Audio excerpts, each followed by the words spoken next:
አሁን ከህፃንነት ጀምሮ ሞባይል የሚሰጣቸው ልጆች ህፃናት ትምህርቱን ምን አድርገው እንደሚቀበሉት መምህሩን እንደ ድራማ ሰሪ የሚያዩት ይመስለኛል። ወንዶች ቢጎዱ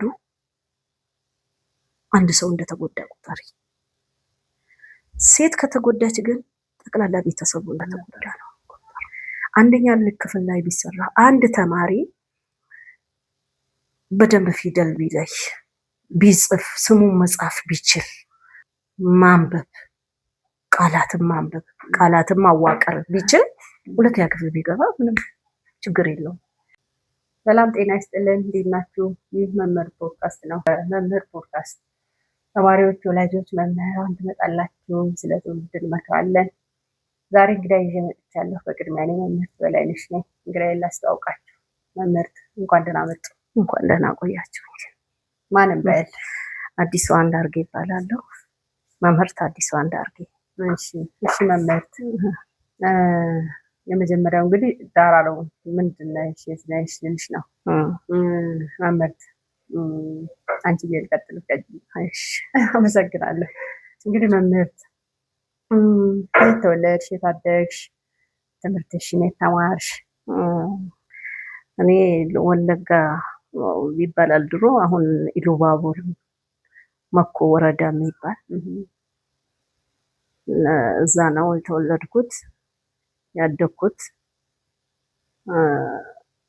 ከ1 እስከ 8ኛ ክፍል እዛ ነው የተማርኩት።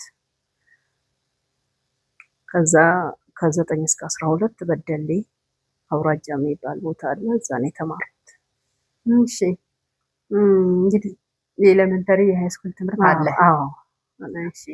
በዚህ የትምህርት ላይፍ ውስጥ ደግሞ እንግዲህ ብዙ ታሪኮች ከናወናሉ አሉ ያበሳሻቸው ታሪካዊ የሆኑ ምናልባትም አሁን ላይ አምሮሽ ውስጥ የሚያቃጭሉ ብዙ ነገሮች ይኖራሉ። እስኪ ወደ ከትምህርት ሃይስኩል ከመሄድሽ በፊት ኤሌመንተሪ እያለ የምታስታውሹ ነገር አለ? ኤሌመንተሪ ላይ ግጥም ነው በአብዛኛው። መጽሐፍቶቻችን በግጥም ላይ የተመሰረቱ ናቸው። በአብዛኛው ግጥም ናቸው፣ ማህበራዊ ናቸው። እነዛን ግጥሞች አረሳቸው። መጽሐፍ ታሪክና ምሳሌ የሚባል መጽሐፍ አለ። እሱ ፍጹም አረሳም ከአእምሮ። መጽሐፉ ሙሉ በአእምሮ ውስጥ አለ። አሁን ሙሉ መጽሐፍ እና ከዛ ውስጥ አሁን ለምሳሌ ስለ እንስሳት አገልግሎት የሚል መጽሐፍ አለ። እነዛ ነገሮች የልጅነት ነገር ስለሆነ ፍጹም አይረሳኝም። ታስታውሻቸዋለሽ? አዎ። እስኪ በይለ የቱን ልበልልሽ? አሁን የምታስታውሽው ማስታወሰው መልእክት አለው የምትይው? ረዣዥም ናቸው ብዙዎቹ። ሮሮ የሚል በጣሊያንና በኢትዮጵያ መካከል የተደረገ ጦርነትን ያንን ብሶት የሚናገር አለ። እንደገና ደግሞ ድመትና የአይጥ ግልገል የሚል አለ። ብዙ ነገሮች አሉ። ጽጌረዳና ዳመና የሚላል። ከዚህ ውስጥ ስም ምን ልበልልሽ? አንድ የምታስታውሽው ዘና የሚያደርገን መልእክትም ማዘል የሆነው ይረዝማል እንጂ አይጥ ግልገል ግን አረሳሽም? እስካሁን በጣም የሚገርመው በእውነት ጽጌረዳና ዳመና አጠር ስለሚል እሺ ልበልልሽ። እሺ ጽጌረዳና ዳመና የፀሐዩ ንዳድ ያጠቃት በብዙ ጠውልጎ የሚገኝ የቅጠሏ ወዙ፣ አንዲት ጽጌረዳ ስሯ ውሃ ያጣ እንዴት ተናገረች ለሰማይ ደመና፣ ድርቅ በጣም ጎድቶኝ ስንገላታ፣ እባክህ ጣልልኝ የዝናብ ጠብታ፣ ቶሎ ካላራስከኝ ጉልበቴ እንዲጽናና፣ ምንም ተስፋ የለኝ መሞቴ ነውና፣ አሁን መሄዴ ነው ለትልቅ ጉዳይ፣ ስመለስ መጥቼ ከሳልፍ ባንቺ ላይ ዘንብልሻለሁ ጠብቂኝ እያለ ደመና ጉዞውን ወደፊት ቀጠለ። ጉዳዩን ጨርሶ ቆይቶ ሲመጣ ያቺ ጽጌረዳ ስሯ ውሃ ያጣ እንደዛ አስተዛዝና ቃሏን ያዋየችው የፀሐዩ ንዳድ አድርጓት ቆየችው። እስኪ ጎርፍ ድረስ የወንዝ ውሃ ሙላት፣ ወዲያው እንደመጣ ዝናቡን ጣለላት። ግን ደርቃለችና አልቻለም ሊያድናት። ሳልደርስላት ቀረ ውሃ የጉድ እያለ ደመና ጉዞውን ወደፊት ቀጠለ። ሰውም እንደዚሁ ጭንቁን እያዋየ በችግሩ ብዛት እየተሰቃየ የሚረዳው አጥቶ ከሞተ በኋላ ዘሮቹም ባህል ያፈሰሱ ተስካር ቢያወጡለት እውነት ከወደደው ሲቸገር ሲጎዳ በህይወት እያለ ሰው ወዳጁ ይርዳ። እንግዲህ የምንማራቸው ትምህርቶች በአጠቃላይ ግጥም ቢሆኑም ሰውን የሚስቡ ቢሆኑም ናቸው ትምህርት አዘል ናቸው። የሰውን ህይወት ወደፊት ህይወታችንን በምን አይነት ሁኔታ መምራት እንዳለብን የሚገልጽ ነው ማለት ነው። በጣም ይገርም ነው። አለመርሳትሽ ደግሞ በጣም ይገርማል። በጣም ረጃጅሞች አሉ ግን እንደው እዚህ ላይ እሺ እንቀጥል። በኋላ ደግሞ አንድ ወጣት ታረጃ ልሰጥሻለሁ። አሁን ኤሌመንተሪ እንዲያለፈ በጣም በሚገርም ሁኔታ እንግዲህ ከስንት ዓመት በፊት የሆነውን ነው ያረሳሽ። በጣም ተገርሚያለሁ። ወደ 50 ዓመት በፊት 50 ዓመት አስቡት እስቲ እናንተ እንዴት እንደሆነ በጣም የሚገርም ነው። እሺ እንቀጥል። ወደ ሃይስኩል ልሰድሽ። ሃይስኩል እንዴት ያለቀ? የተማርሽ? ከዛስ ወደ ዩኒቨርሲቲ ነው የገባሽው? ሃይስኩል በደሌ ሃይስኩል ነው የተማርኩት። በደሌ ሃይስኩል ተምሬ ከ9 እስከ 12 ከ1972 እስከ 1975 ድረስ በደሌ ተማርኩኝ። ከዛ ውጤት እንደተጠበቀው አልሆነም። በእርግጥ ጎበዝ ተማሪም ባልባል በጣም ጠንካራ ተማሪ ነበርኩ። እፍጨረጨራለሁ ግን ምንም ይሄን ያህል ውጤት አልመጣም። ውጤቱ አጠራጣሪ በሆነበት ሰዓት ቲቲአይ ተመዘገብኩኝና ቲቲአይ ውጤት ወጣ ቀድሞ። ቲቲአይ አግኝቼ እኔ ወደ ኮሌጅ አስገባሽ ነበር ማለት ነው? ነቀምት መምህራን ማሰልጠኛ ከገባው በኋላ ዲፕሎማ የሚያስገኝ ሆኖ ተገኘ ውጤት። እዛ ምንም ማድረግ አልቻልኩም። በዛው ቀጠልኩኝ መምህርነትን። የመምህርነት እድል ግን አልነበረሽም? ወደ ዲፕሎማ መቀጠል አልነበረም። አንደኛ የጊዜው ሁኔታ፣ የመንገዱ ሁኔታ፣ የጊዜው ተጨባጭ ሁኔታ አይፈቅድም ነበር። በዚያ ነው አቋርጬ የተውኩት። እዚያ ተማርኩኝ፣ አመት ጨርሼ ወጣሁ። እዚያ ወደ ገጠር። ድሮ መምህር ስትሆኝ ገጠር ነው የምትመደቢው፣ እጣ ነው የምታነሺው። አጋጣሚ ሆኖ ነው እጣ ሳነሳ ሴት ሄዳበት የማታውቅበት ቦታ ላይ ደረሰኝ። ለምን ደርግ እኩል ናቸው ሴት ብሏልና ሴቶችን እኩልነት የምናረጋግጠው በዚህ ነው ብሎ በጣም እንድናነሳ ተደረገ። በጣም ሪሞት የሆነ ቦታ፣ በጣም ጫራ ይባላል። እዛ ሄድኩኝ።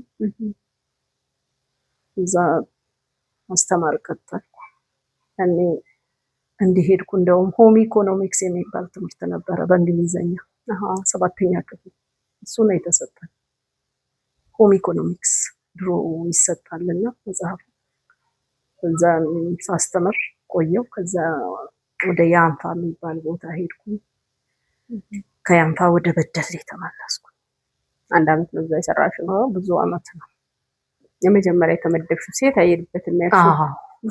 መጀመሪያ ሴት ነበርኩ እዛ ቦታ ለምን አስተማሪ መንግስት ሰራተኛ የሚባል ሴት አይደለም። እንዴት ነው ወደዛ ደፍረሽ ሄድሽው? ግን ሴት አይሄድበት? ስራ ነው፣ ስራ ሲፈለግ በቃ የስራ ጉጉት በቃ ስራ ያዘች ለመባል ትልቅ ነገር ነው። ያን ተምረሽ ጨርሰሽ ስራ ነው በቃ ዋናው ዓላማ።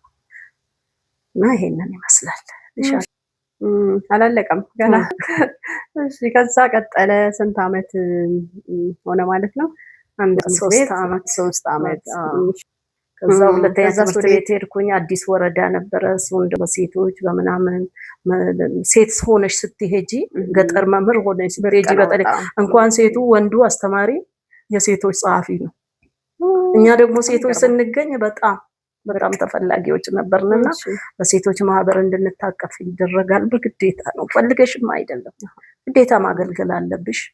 እዛም እያስተማርሽ እዛም የሴቶችን ጉዳይ ትሰሪያለሽ። እዛ ጎን ለጎን እንሰራለን። ከዚያ ከወረዳው በአውራጃ ተመርጠሻል። ገና ሳልመረጥ እኔ ምንም አላውቅም። አውራጃ ገብተሻል ተብዬ ነው ዝውውር አግኝቼ ሄድኩት። ዝውውር አግኝቼ ሄድኩኝ። እዛ ደግሞ በቃ በደሌ ከተማ ለብዙ አመት ለ21 አመት ለ17 አመት ይመስለኛል ማምረሽ ጊዜ ነው እንግዲህ። በዚህ ውስጥ 17 አመት በደሌ ነገር ተከናውኗል። ብዙ ትምህርት ቤት፣ በጣም ጥሩ ትምህርት ቤት የሚባሉ ብዙ ልምድ የሚሰጡ መምህራን ያሉበት አካባቢ፣ እኔን መምህር ሆኜ እንድቆም የቀረጹኝ ትምህርት ቤቶች ነበሩ።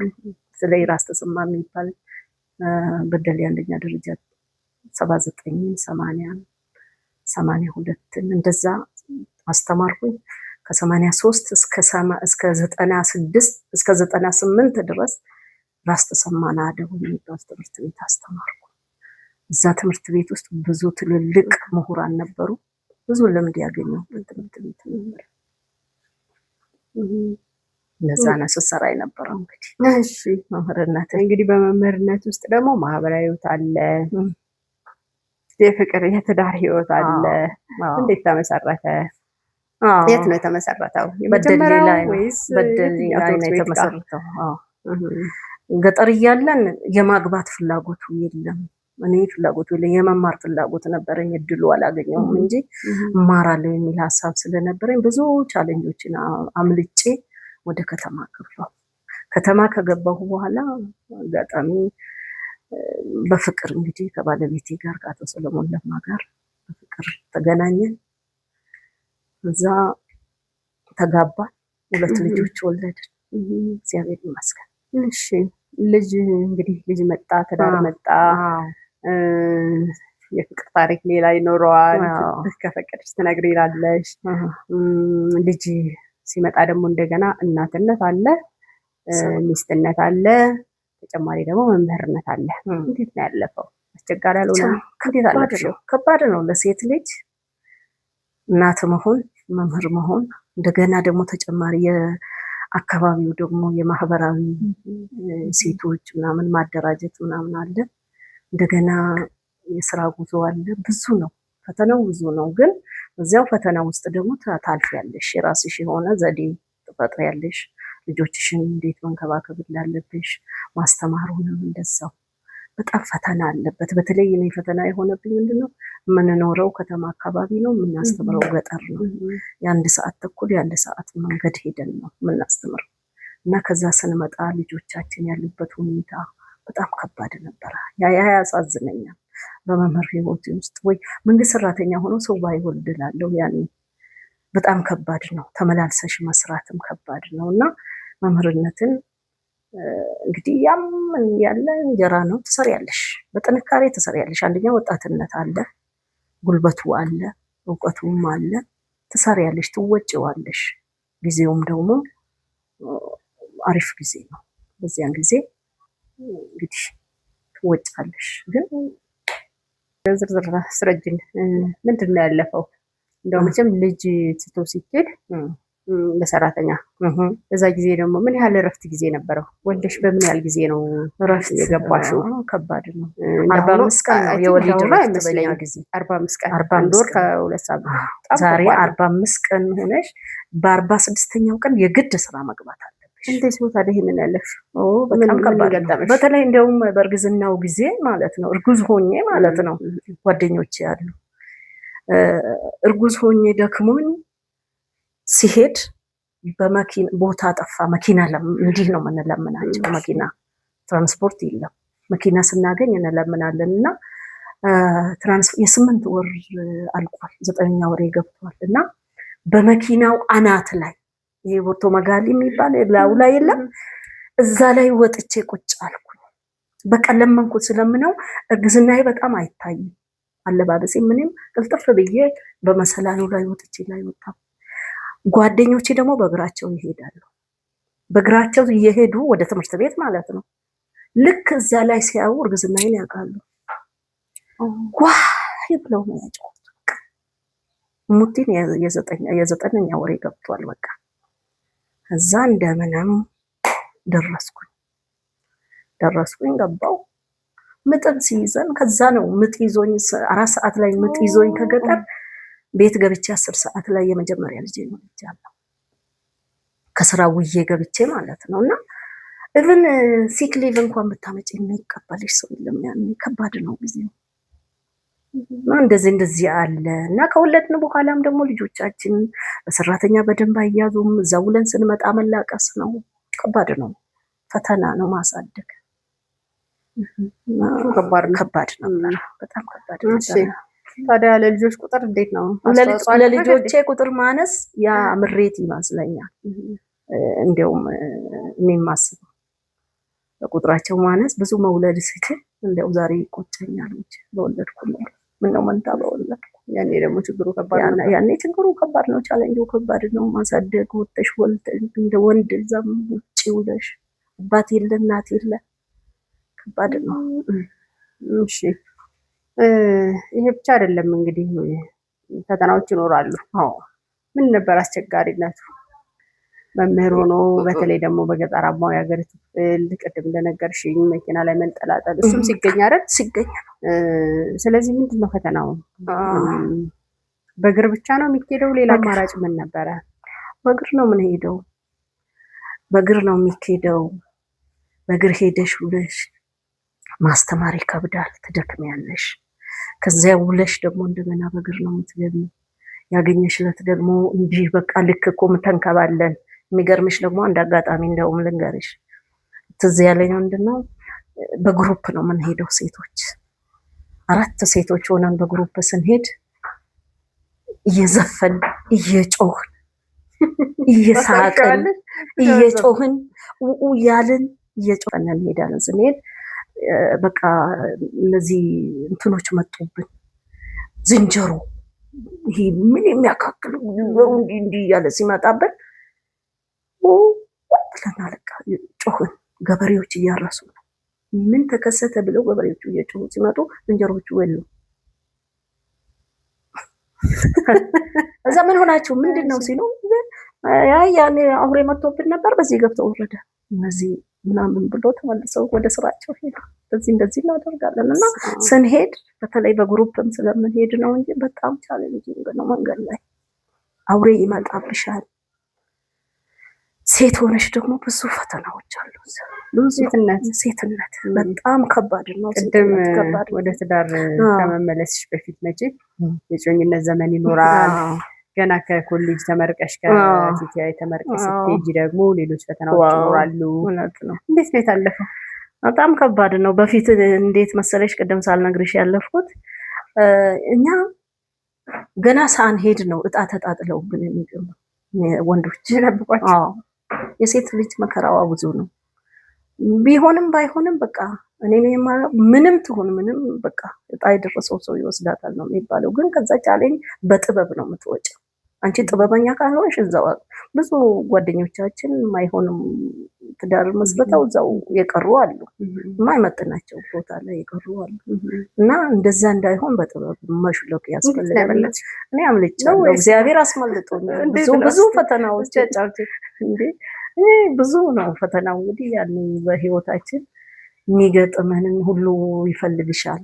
ሴት ስትሆኚ ሁሉ ፈላጊሽ ብዙ ነው። ያምላግባ ይላል፣ የምላግባ ይላል። እና ብዙ በምንኖርበት ቤት እንደዚህ ጋራንትድ አይደለም። የምትተኝበት ቦታ እንኳን በቀዳዳ የሚታይበት ቦታ ነው።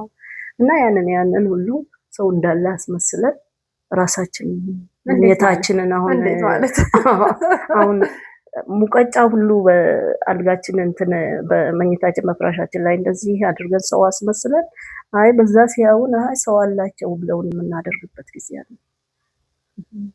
ሰው ወይ ዘመድና ወይ ዘመድ አለ ወይ እንግዳ አለ ወይ የሆነ ነገር ብለው ያንን ጥለውን እንዲሄዱ የምናደርግበት ሁኔታ አለ። በጣም ፈታኝ ነው ጊዜ እና እንደምልሻለሁ። እና የተማረች ሴት ማግባት ይፈልጋል፣ ደሞዝተኛ ማግኘት ይፈልጋል። ያኔ ለሴቷ ብቻ ሳይሆን እኮ ላላት ራሷን በመቻሏ ብቻ ተፈላጊነቷ ይበዛል። ያኔ እንደዛ ብዙ ሴቶች አልነበሩም በስራም ላይ። ስለዚህ ፈተናው ያንን ያስፈተናው። እሺ አሁን ልጆች ተወለዱ። ቅድም ወደዛው ይቅርታ፣ ልጆች ተወለዱ ናቸው። እንዴት ነው ሲያደጉት?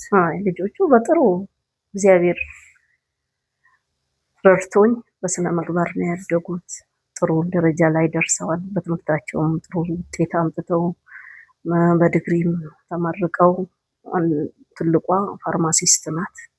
የግሏን ፋርማሲ ከፍታ ነው እየሰራች ያለችው። ትንሹ ደግሞ ኢንጂነሪንግ ነው የተማረው። አሁን ኮንስትራክሽን ላይ እየሰራ ነው ያለው እና የእሷም የእህቴ ልጅ ናት። የ9 ወር ልጅ ነው ያሳደግኳት እሷን። እና እሷ እንደዚሁ ከነሱ ጋር የተማረችው። በነሱ ጸባይ በነሱ አንድ ናቸው። በቃ ጸባያቸው እንኳን አይለያይ፣ አንድ አይነት ናቸው። እሷም ከዩኒቨርሲቲ አዲስ አበባ ዩኒቨርሲቲ ነው የተማረችው። በጂኦሎጂ ነው የተመረቀችው። እየሰራች ነው እግዚአብሔር ይመስገን። አሁን ይሄንን ሳስብ ስትነግረኝ መምህርነት ምናልባት ልጆች የተሻለ ቦታ እንዲደርሱ እንዲማሩ የመምህራን ልጆች ወድቀው አይወድቁም። እንዴት ነው የሆነው? የመምህራን ልጆች ወድቀው አይወድቁም። ለምን መሰለህ? እንዲሁ እግዚአብሔር ረድቶን ማለት ነው።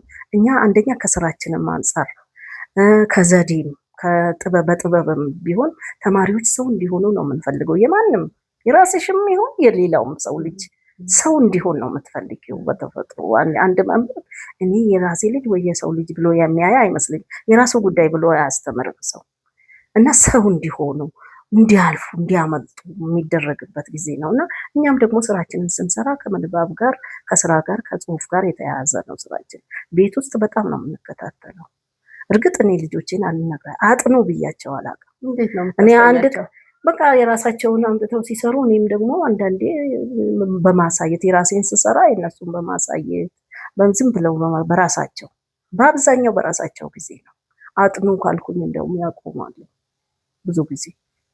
ስለዚህ ዝም ብዬ ነው እንትን የምለው። እኔ የራሴን መስራት ሲጀምር እነሱም የራሳቸውን መስራት ይጀምራሉ። እንደዚህ አይነት ፕሮሰስ ሲጀምሩ እኔ ስጀምር እነሱ ይቀጥላሉ። ያው ማሳየት ይሄ ነው። የቃል ጥያቄ ሲጠይቁ አዎ እንደዚህ ነው፣ እስቲ ይሄን ስሩ፣ ይሄንን አድርጉ። ሳይሰሩ ሲቀሩ ቶሎ መልስ አለመስጠት። እስቲ አሁንም በቃ እስኪሰለችው ድረስ ያኔ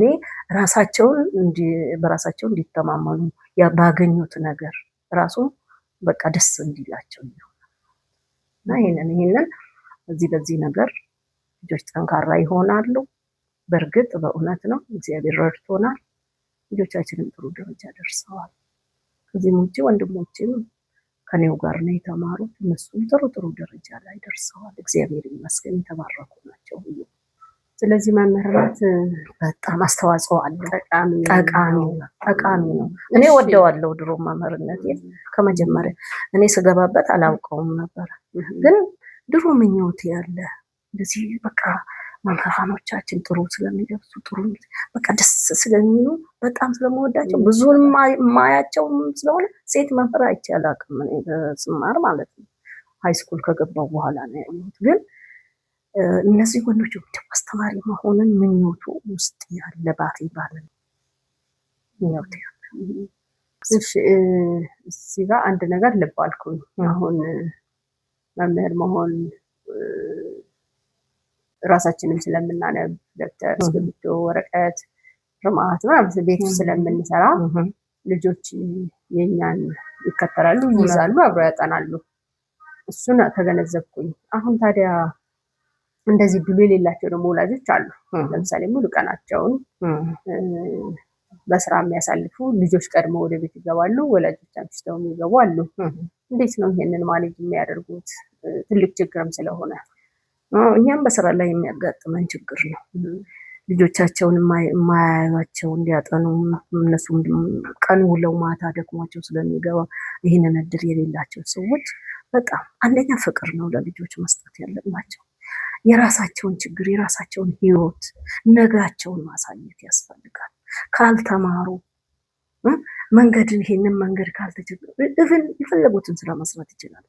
ግን መማር ማወቅ ራስን መቻልና ምን መሆንባቸው መመኘት ተማር አለባቸው። ኑሮ ደግሞ ምን እንደሚመስል የተማረ ሰው ከዚህ የተሻለ እንጂ አንቺ ስታስተምሪ ተማሪዎችሽን ከአንቺ የተሻለም ተማሪ እንዲሆን ነው የምትፈልጊው። አንዳንቺ መምህር እንዲሆን ወይም በአንቺ ደረጃ ብቻ ዲፕሎማ ይዘሽ ከሆነ ዲግሪ እንዲሆን ነው የምታስተምሪው። የዲግሪ መምህር እንዲሆን ከአንቺ የተሻለ መምህር እንዲሆን የዩኒቨርሲቲ መምህር እንዲሆን ነው እየገነባሽ የምትሄጂው እንጂ በአንቺ ስታንዳርድ ብቻ ከአንቺ እንዲበልጥ ነው የምትፈልገው። ወላጆችም ኑሯቸውም ቢሆን ከዚህ ኑሮ የተሻለ ኑሮ እንዲያገኙ መማር እንዳለባቸው ማወቅ እንዳለባቸው ራሳቸውን መምራት እንዳለባቸው ከልጅነት ማስተማር ያስፈልጋል። ከልጅነታቸው ማስተማር ያስፈልጋል። ተሸዋውዶ ኑሮ አይሆንም በትምህርት ላይ። ለምን ማን ይጎዳል? ወላጅም ተጎጂ ነው፣ ተማሪም ተጎጂ ነው። ስለዚህ እነዚህ ምን ማድረግ እንዳለበት ወላጅ ለልጆቹ ማስተማር አለበት። አሁን ብዙ ወላጆች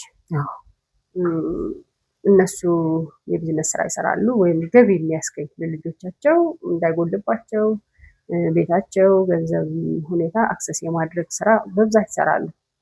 ግን በአብዛኛውን ጊዜ ደግሞ ከልጆቻቸው ጋር ይገናኙ። የሚያመጡት ገንዘብ አስጠኝ ቀጥረው ልጆቻቸው በአስጠኝ አማካኝነት ትምህርቱን እንዲቀጥሉ የማድረግ ትምህርት ቤትም እንዲያጠኑ የማድረግ ነገር አለ። ይሄ ከሚሆን ሌላ አማራጭ ምን ልትይ ትችያለሽ? ይሄ ውጤታማ ነው? ብዙ ጊዜ ችግር ሲፈጥር እናያለን። ምንድን ነው የምታስቢው በዚህ ዙሪያ? እኔ አስጠኝውን በአብዛኛው እኔ በትምህርት ቤት ደረጃ ካልሆነ በስተቀር የግል አስጠኝ እኔ እፈራለሁ። ለምን አግባብ ነው ብዬ አልቀበልም። ለራሴ እንዳሳቢ ልጆች ብዙ ችግር አለበት ውስጡ ስንገባ። አንደኛ እውነት ማስጠናት ማለት ምን ማለት እንደሆነ ቀን ያስተማረውን እኮ ነው ወዲያውኑ እንትን የሚለው አይደለም እንዴ? ማስጠናት ማለት ምን ማለት እንደሆነ ያውቃል መምህሩ። ግን በዛ መካከል ችግር ሊፈጠር ይችላል። በአሁኑ ጊዜ አስጠኝ ስንል መምህራን ብቻ ናቸው ማለት ግን አይደለም። አልኩሽ እኮ መምህራን ያውቃሉ ልጆቻቸውን እንዴት መያዝ እንዳለባቸው፣ ምን ማስጠናት እንዳለባቸው ያውቃሉ። ግን አስጠኝ ተብለው ግን የሚቀጠሩ ሰዎች አንደኛ ለልጆችም በተለይ በሴት ልጆችም ችግር አለባቸው። ሁለተኛ በራሱ ትምህርቱ ፔዳጎጂው ያልተማሩ ሰዎች ናቸው ብዙ ጊዜ። ብቻ የተማሩ ሌላ በሌላ ኳሊፋይድ የሆኑ ግን በመምህርነት ያልሆኑ እንደዛም አለ። ይሄም ችግር አለበት። መምህርም ከሆነ ደግሞ የራሱ የሆነ ልጁ በራስ መተማመኑን እንዳያጎለብት ያደርገዋል፣ እንዲሰለች ያደርገዋል እኔ እንደሚመስለኝ። እና ያ እንዳይሆን በጋራ ቢሆን፣ በብዛት ቢሆን፣ በትምህርት ቤት ደረጃ ቢሆን ያንን እመርጣለሁ። በግል የሚሆነው ነገር ብዙ ጣጣ አለበት ነው ብዬ ባልገልጽልሽም ብዙ ጣጣ አለበት። እንደሱ ከሚሆን በትምህርት ቤት ደረጃ አሪፍ፣ ባለዛ ልጆቹ በግላቸው በቤተሰብ ደረጃ ይፍጨጨሩ፣ በቃ ይገላበጡ። ወላጅም የቻለውን ያህል ተማሪውም የቻለውን ያህል ጥረት እንዲያደርግ ቢደረግ ምንም አይሆኑም ልጆች። እንግዲህ እኛውን ለጊዜው ገታ ላድርግና የትምህርት ሁኔታ እንግዲህ ዲፕሎማ መግባት ሲገባሽ ወደ ቲቲአይ መጣሽ፣ ቲቲአይን ተመረቅሽ፣ ሁሉ የስራ እድል ምናምን በዛ ቀጠለ። እሺ 25 ዓመት በመምህርነት የትምህርት እድል በጊዜው አልነበረም? የለም። እንዴት ነው የቀጠልሽው ከዛ በኋላ? አጋጣሚ ሆኖ እኔ ታመምኩና በወሊድ ምክንያት ዝውውር አገኘ ወደ ጅማ። በዚያ ምክንያት ነው የተማርኩት። ጅማ የመማር እድል ቲቲሲ እዛ ስላለ የመማር እድል አለ። እኔ በድል ላይ ስለነበርኩኝ በዛ ወቅት የነበርኩበት ቦታ የትምህርት እድል አልነበረም እና እኔ ወደዚህ ከመጣሁ በኋላ አገኘው የክረምት አገኘውና በገንዘብ ነው የጀመርኩት። ከዚያ በኋላ ነው ወደ መንግስት ተጀመረልኝ። በቃ መማር ጀመርኩኝ። ዲፕሎማዬን 25 ዓመት ካገለገልኩ በኋላ ዲፕሎማዬን ተማርኩ። በዚያው ቀጥዬ ደግሞ ወደ ዲግሪው ሄድኩኝ። ዲግሪ በእንግሊዝኛ ዲግሪ ወሰድኩኝ። በጣም ይቆጨኝ ነበርና በዚህ ያኔ ይህን ያህል ዓመት ቆይቼ ባለቀ ሰዓት በ11ኛው ሰዓት እንደውም አንድ ግጥም ነበረችኝና ያኔ የገጠምኩት ማረጀ ገጠምኩ። እሺ አሁንም በይልልሽ ነው። በ11ኛው ሰዓት በምሽት በረፋድ በ11ኛው ሰዓት ደብተር ተሸክሜ እንደሚቆሜ ዳዴ እንደገና ትምህርት እድሜን አይወስንምና ቆብ ደፋሁ ወራሴ ልብ አንጀቴ ራስህ ብዬ ግጥም ገጥሜያለሁ ያኔ። እና ብዙ ረጅም ነው ነገሩ ግጥሙ ግን በዚህ በቃ እሺ። በረፋድ በምሽት በ11ኛው ሰዓት ደብተር ተሸክሜ እንደሚቆሜ በደከመው አቅሜ ዳዴ እንደገና ትምህርት እድሜን አይወስንምና በጣም ይገርም ነው ብዬ ገጥሜያለሁ ያኔ። እውነት ነው። በዚያች ባለቀ ማለት ነው። ሰው ወደ እየደከመ በሚሄድ ሰዓት ወደ ትምህርት ያገኘሽ። እግዚአብሔር ይመስገን ይሄ እድል መገኘቱ ራሱ ቀላል። ልጆች ካደጉ በኋላ ነው አድገዋል፣ ሃይስኩል ገብተዋል ልጆች ይስማሩ ራሱ። እሺ እስቲ አሁን ደግሞ በዚህ የትምህርት ዓለም ውስጥ እንግዲህ በስራም ዓለም በትዳርም ውስጥ ያው ፈተናዎች ይኖራሉ፣ ደስታዎች ይኖራሉ። እስኪ አስቸጋሪ ነገር ገጠመኝ የምትይው ነገር ካለሽ? አስቸጋሪ ነገር ገጠመኝ የምለው አንድ ያው ጉዞ ላይ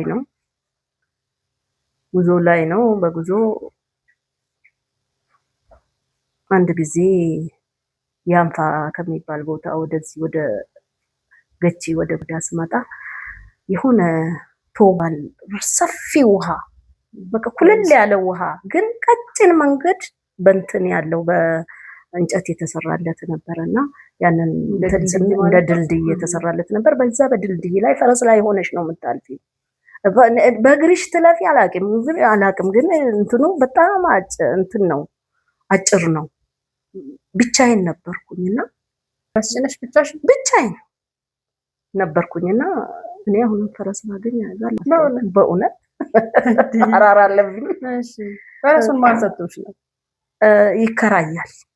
የሚከራይበት ቦታ አለ። በፊት የሚመልስ ሰው አብሮ ይላክ ነበረ። ፈረሱን ይዞ የሚመለስ ሰው ስትጂ ይዘሽው ብለሽ ማታ ትመለሽበታለሽ? አልመለስም። የሚመለስ አይደለም፣ ሌላ ወረዳ ነው የሚሄደው። ከዚህ ወረዳ ሌላ ወረዳ ነው የሚሄደው። ስለዚህ እዛ ወረዳ ስደርስ የትምህርት ቤቴ ስደርስ ፈረሱን የሚመልስ ሰው አብሮኝ ይመጣል። ያ አጋጣሚ ሆኖ ያን ቀን አልሄደም። ያ ሰው ሌላ ፈረስ ተከትሎ ቀድሞኝ ሄዷልና ለሱ ስጪው ተብዬ ባዶኝ ምን ራሴ እየጋለብኩኝ ሲሄድ ሄዶ እግር የፈረሱ እግር እንትን ከዛ እግሩን አፈትልቆ ሲወጣ እኔ ከዛ ወደኩኝ። እግሬ ግን ይሄ እግሬ እርካብ የሚባል ነገር አለ። እርካቡ ውስጥ እንዲህ ይዞ እንዲህ ጨምዴ ይዤው እስካሁን ድረስ እግሬ እንትን ነው ችግር አለበትና እንዲህ ይዞ አወጣኝ።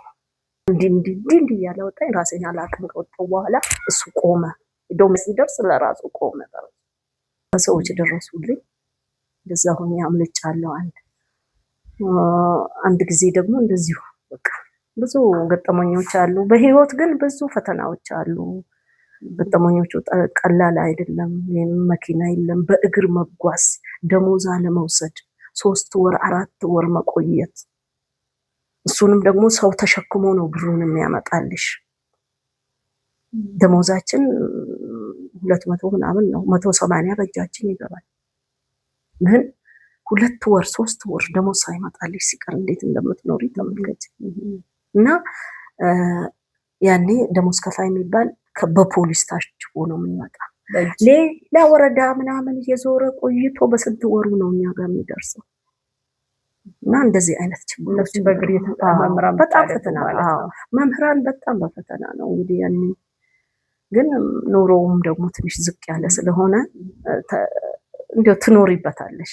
አካባቢው ገጠር ነው። እኛም ደግሞ የጓሮ አትክልት እንሰራለን፣ ምን እንላለን፣ ትምህርት ቤት ውስጥ እንሰራለን እና በዛ እንፍታለን እንጂ ብዙ አጋጣሚዎች አሉና ያቺ ህይወቴን ያተረፈች ቀን ምን ጊዜም አረሳትም በህይወት ከፈረስ ወድቄ ማለት ነው። እግዚአብሔር አትፈሳል። ከባድ ነው እንግዲህ አሁን ይሄ ሁሉ አመት 40 ስንት አመት 41 አመት ከምናምን 42 አመት አሁን በቅርብ ነው ወደ ጡረታ የመጣሽው። ያው እኔም ሳቅሽ አሁን ነው በጡረታ የወጣሽው። እንግዲህ ብዙዎች ከጀርባ አሉ። የትዳር ታሪክ አለ፣ የልጆች እንደው አስተማሪ ነው የምትይው። በአስተማሪነትሽ ምን የገጠመሽ ወይም ደግሞ የተደሰትሽበት አስተማሪነትማ ይሄ እዚህ ቦታ ጠቅሞኛል ብለሽ ደስ ብሎሽ የሚያውቀውን ቀን? እኔ በህይወቴ በጣም ደስ ያለኝ ባለቀ ሰዓት አሁንም ለሱ ግጥም ሳልገጥም መቅረቴ ግን ይቆጨኛል። አሁን እገጥማለሁ ከዛሬ በኋላ እንመጣለን። አሁን እኔ ያልኩሽ በአስተማሪነት ደስ ብሎሽ አስተማሪነት መቼም በእያንዳንዳችን ውስጥ ትርጉም አለው። ይሄን ትርጉም እንድታጣጥሚ ደስ ብሎሽ መምህርማ እንኳን ሆንኩ ይሄንን እኮ ያገኘሁት በመምህርነት ነው። አዎ መምህርነትን በፊት እወደዋለሁ፣ ግን በስተመጨረሻ የጠላሁበትን ሁኔታ አጋጣሚዎች ነበሩኝ፣ ያማረርኩበትን አጋጣሚዎች ነበሩ። ያ ምሬቴ ደግሞ አዲስ አበባ እንድገባ መንገድ ሆነኝ፣ መንገድ ሰጠኝ። ያ የተከፋሁበት ክፍት ብሎኝ መጣሁና አጋጣሚ ዝውውር አገኘው። አዲስ አበባ ገባሁ። አዲስ አበባ ገብቼ ይሄን ያህል 4 ወር ሳልቆይ የቤት ዕጣ ደረሰኝ። በአስተማሪነቴ በህይወቴ ደስ ያለኝ ጊዜ፣ በቃ እግዚአብሔርን ያመሰገንኩበት መሬቱን ጎንበስ የሳምኩበት ጊዜ፣ በጣም እንኳን አስተማሪ እግዚአብሔር አሰበኝ ያልኩበት ጊዜ እሱ ነው። ቤት ዕጣ ደረሰኝ። ይሄንን የመሰለ ቤት እግዚአብሔር ሰጠኝ እና ይሄ ትልቅ በአስተማሪነቱ ያተረፍኩት ያገኘሁት እድል ነው እንጂ አስተማሪ ባልሆን ኖሮ ይሄንን እድል አላገኝ አውቃለሁ። እና አስተማሪ በመሆኔ ነው ያገኘሁት። እኔ ድሮም ቢሆን አስተማሪነትን እወደዋለሁ። አሁን ደግሞ የበለጠ እንደወደዋለሁ። በጣም ደስ ነው ያለኝና ይሄ እድል የማይገኝ ነው። ዛሬ ድሮ እንደዚህ አይነት እድል ለመምህራን የለም ድሮ። አሁን ነው ይሄ በተለይ ደግሞ በየቦታው እንዲህ አይነት እድል ቢመቻች መምህራን በጣም ደስተኞች ይሆናሉ ብዬ አስባለሁ። በተለይ አዲስ አበባ ላይ ሆኖ ቤት ማግኘት ማለት ይሄ ቀላል ነገር አይደለም። እኔ እንደው ምን እግዚአብሔር እንደው ምን እንዳሰበ አላውቅም። በእውነት እንባዬ ነው የረገፈው። ያን ቀን ራሴን መቆጣጠር ነው ያቃተኝ። ይሄ ትልቅ እድል ነው ለመምህርነት ዋጋይ ስጦታዬ ብዬ የማስበው የተሰጠኝ ያ ልፋት ያ ከዛ በፊት ያልነገርኩሽ ብዙ ታሪኮች አሉ የጻፍኳቸው እና እነዛ ታሪኮች ሁሉ አልፈው ይሄንን ሁሉ ደረጃ ላይ ያደረሰኝ በስተመጨረሻ ደግሞ ማረፊያዬ የሰጠኝ መምህርነቴ ነው። ከእግዚአብሔር በታች ብዬ ነው የማስበው። እግዚአብሔር ይመስገን። ይሄንን ነው የማስበው። በጣም ትልቅ እድልም ነው፣ ትልቅ ስጦታም ነው በእውነት ነው። ምን ያህል ልዩነት ፈጠረ በኑሮሽ ላይ? በጣም ከባድ። አሁን እኔ በጡረታ ዘንድሮ ወጥቻለሁ፣ ግን ለውጥ የለኝም። ቤት አለኝ፣ ሙሉ ነው ተስፋዬ፣ ልቤ ሙሉ ነው፣ ሁለመናዬ ሙሉ ነው፣ ቤቴ ሙሉ ነው። እግዚአብሔር አድርጎልኛል። ይሄን ካነሳሽ እንግዲህ ጥያቄ ልጠይቅሽ ነው እንዳስተያየትም አንቺ ልታነሺው። ቤት ብዙ የሌላቸው በቤት ኪራይ የሚንከራተቱ ብዙዎች ናቸው፣ በተለይ አዲስ አበባ። እንደው ምን ቢደረግላቸው ትመኛለሽ? እኔ እንደው ቤት ቢኖራቸው እመኛለሁ። እንዴት ብትይ አሁን እየተሰጣቸው ነው። እርግጥ ትንሽ እንደኛ ጠንከር ብለው ልጅ አድርሰው ምን ብለው ተፍጨርጭረው እንደው ረዳት አግኝተው ልጆቻቸው ደርሰውላቸው መክፈል የቻሉ ከፍለዋል። ያልከፈሉ ያልተመዘገቡ ስንቶች አሉ፣ ወጣቶች አሉ። እና ለነዚህ ደግሞ እንደው በኪራይ መልክ ለምን አንድ ክፍል አትሆኑ? በኪራይ መልክ ቢዘጋጅላቸው በቃ መምህር ከልቡ ይሰራል ብዬ ነው የማስበው። መምህር ነው፣ ልቡ መምህር ነው። ክፍል ሲገባና ከክፍል ሲወጣ አንድ አይደለም። ክፍል ሲወጣ ያንን ቤቱን አያስብም። በእውነት ነው እኔ የማደርገው የነበረ ነውና እና መምህራን የበለጠ በጥንካሬ በልበ ሙሉነት ይሰራሉ ብዬ አስባለሁ። አሁን የሚያገኙትን ገንዘብ ለቤት ኪራይ ነው የሚከፍሉት። ልጆቻቸውን የሚያስተምሩበትን እንኳን አያገኙም። እና እግዚአብሔር ይመስገን ለኔ ያደረገልኝ አምላክ እነሱንም እንዲያስባቸው አስባለሁ። ምን እጸልያለሁ በእውነት መምህር በተለይ ምን ያህል እንደተጎሳቆለ ስለማቅ ምን እንዳሳለፍኩ ስለማቅ ቢያገኝ ሌላው ቢቀር አንገቱን የሚያስገባበት ነገር ቢያገኝ ሌላው ይደርሳል ብዬ አስባለሁ። ይሄ ግን ጊዜ የሚሰጠው ጉዳይ አይደለም። ምኞቴ ነው። እኔም ቤት ለሌላቸው እኔም እንደዛ በእኛ እጅ ቢሆን ኖሮ ለእኔ እንደተሰጠና እኔ የተደሰትኩትን እንዲደሰቱ ነበር የምሰጠው። ያው እኔ ራሱ ብዙ ገጠመኝ መምህራን ቤት ሲያገኙ ያኔ በምሰራበት ጨፌ ትምህርት ቤት መምህራን ማህበር ሆኜ ብዙ ወደ 23 የሚጠጉ መምህራን ቤት አግኝተዋልና ያኔ የነበራቸው ደስታ በጣም ደስ የሌላቸው ደግሞ ሁሌም ስቲል ይጠይቁኛል በእኛ የሚሆን እየመሰላቸው ግን መቼ ነው ቤት የምታሰጭኝ ሰላምታዬ ሁሉ ይሄ የሆነበት ጊዜ ሁሉ ነበረ እና አሁንም ምኞታችን ነው ቤት ነው ዋናው ቤት ካለሽ ብትበይ ብታድርስ መምህራንን ቢያይልን ይልን አዲስ አበባ ደግሞ ያያል በእውነት አዲስ አበባ ጥሩ ነው እኔ ይሄንን ይቀርፋሉ ብዬ እምነት አለኝ አምንባቸዋለሁ ያንቺን ደስታ ቤቱ ሲደርስሽ እኛ ጋር ሆነሽ አብረን እየሰራን ነው ደስታሽ በጣም የሚገርም ነበርና ያንዳንዱ ሰው ምን አለ እንዲደሰት እኔ እኮ ፊቴ ሁልጊዜ ይሄንን መክደን አቃተኝ ይሄ ከንፈሬ አይከደን በቃ እየሳኩ ብቻ ከዛ ቀደም ብለን አንድ እንትን ልነግርሽ ወደ ትምህርት ቤት እየሄድኩ ያለው ከቤት ቤት ልቀቋል ከቤታችን ፊት ለፊት ልጆቼ የተከራዩበት ማረፊያ ነበርኩኝና 24000 ብር ተከራየ ደነገጥኩኝ ወይኔ ይሄን ከሰሞኛም በቃ ምናምን የሚል ሐሳብ ጋር ልክ ወር ሳይሞላው ቤት ፈልጋለሁ ሲባል በቃ ልክ ጊዮርጊስ ፊት ለፊት እንደዚህ ሲደርስ አንተ ጊዮርጊስ ስለው ሁሉም ከቦኝ የነበረ ሰው የሚሄድ ሰው ሁሉ ቆመ እኔ አበደች እንዴ ብለው አዩኝ መሰለኝ ልክ በሳምንቱ ይሄ ቤት ደረሰ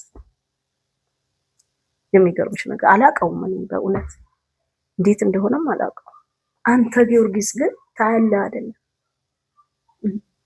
እንደዚህ ብዬ በቃ እግዚአብሔር ይሄንን አደረገ እሱ መንከራተትሽ ያን ገጠር የለፋሽበትን ካሳ ነው በታጥበት እኛ ራሱ እዚህ ለቀረጽ አይደለም እኮ እንዲህ ሰንበሌጡን እንዲህ በእጅሽ እያደረግሽ መንገዱን እንደዚህ ይሄ ፊትሽ ተገርፎ በሰንበሌጡ እንትን ብታይ እንደ ሾህ ነው የሚወጋሽ ከባድ ነበር ደሞዝ ለመውሰድ በ3 ወር አንድ ቀን ከሄድን ይቅርብኝ ደሞዝ የሚል ተራራ አለ ለምን ይቅርብኝ ደሞዝ የተባለ መሰለሽ አንድ የአዲስ አበባ ልጅ ከዚህ በቃ ሄዶ ደሞዙን መውሰድ ሲያቀር ይቅርብኝ ደሞዝ ብሎ ተመልሷል ያ ተራራ ይቅርብኝ ደሞዝ ተብሎ ለሊት ነው በጨረቃ ምን ሄደው ማታ ነው የምትወጪው ጫራ ከሚባል ቦታ ማታ ትሄጃለሽ ፀሐዩ በጣም አደገኛ ነው በረሃ ስለሆነ ማታ ትሄጂና ትወጪና ትሄጃለሽ ደሞዝ ለመውሰድ ለሊት ስትሄጂ ነው የምታገኝ ስትሄጂ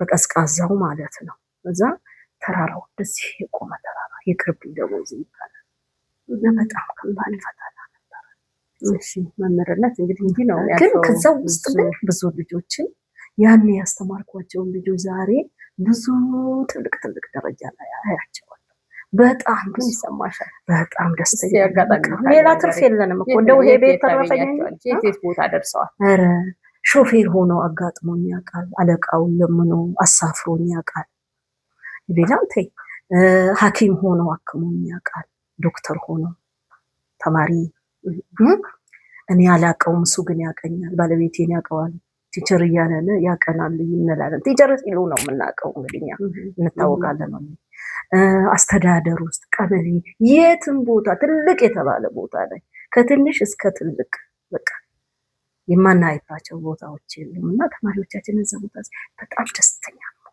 በተለይ የገሌ ልጅ የት ደረሰ ብለን ነው እኮ የምንከታተለው እንደውም አንድ ሰሞን መጻፍ ጀምረናል ልጆቻችን 12ኛ ክፍል ውጤት ምን አመጡ ከ8ኛ አልፈው የሄዱ ልጆች ምን አመጡ የት ደረሱ የሚል እንትን ዳታ መሰብሰብ ሁሉ ተጀምሮ ነበር በአብዛኛው እና በእናንተ ደረጃ ሊሆን አይችልም በጠቅላላ እናንተ ከምታደርጉ ትምህርት ቢሮዎች ቢያደርጉ ነው የሚመረጠው እንጂ በእናንተ ምንም ፋይዳ የለውም እኛ ለየውስጥ ሳቲስፋክሽን ነው እንጂ ለሌላ ነገር አይደለም የት ደረሱ እነዛ ልጆች ለማለት ነበረ ጥናትና ምን የሚባል ነገር አለ እንደዚህ በሱ ሁሉ ጀምረን ነበር ብዙ ነገር እና እንደዚህ አይነት ነገር አለልሻለሁ እስቲ እንግዲህ ለታሪክ ልትምጣና አሁን ዋና ዓላማችን እንግዳም ስንጋብዝ የፖድካስቱም ዓላማ ልጆቻችን ውጤታማ ማድረግ ትውልድን መገንባት ነው የግል ልጆቻችንን ተማሪዎቻችንን ስለዚህ እስቲ አሁን ላይ ላለው መምህር ተሞክሮ አለኝ። እኔ ተርጉሜው እኔ በተግባር ላይ አውየው ከጓደኞቼ ጋር ተግባራዊ ሆኖ ጥሩ ስኬታማ ነው። እንደው መቅረት እኮ አልነበረበት የምትይው አሰራር ካለሽ ተሞክሮ ካለሽ አካፊልን፣ በተለይ ለመምህራን።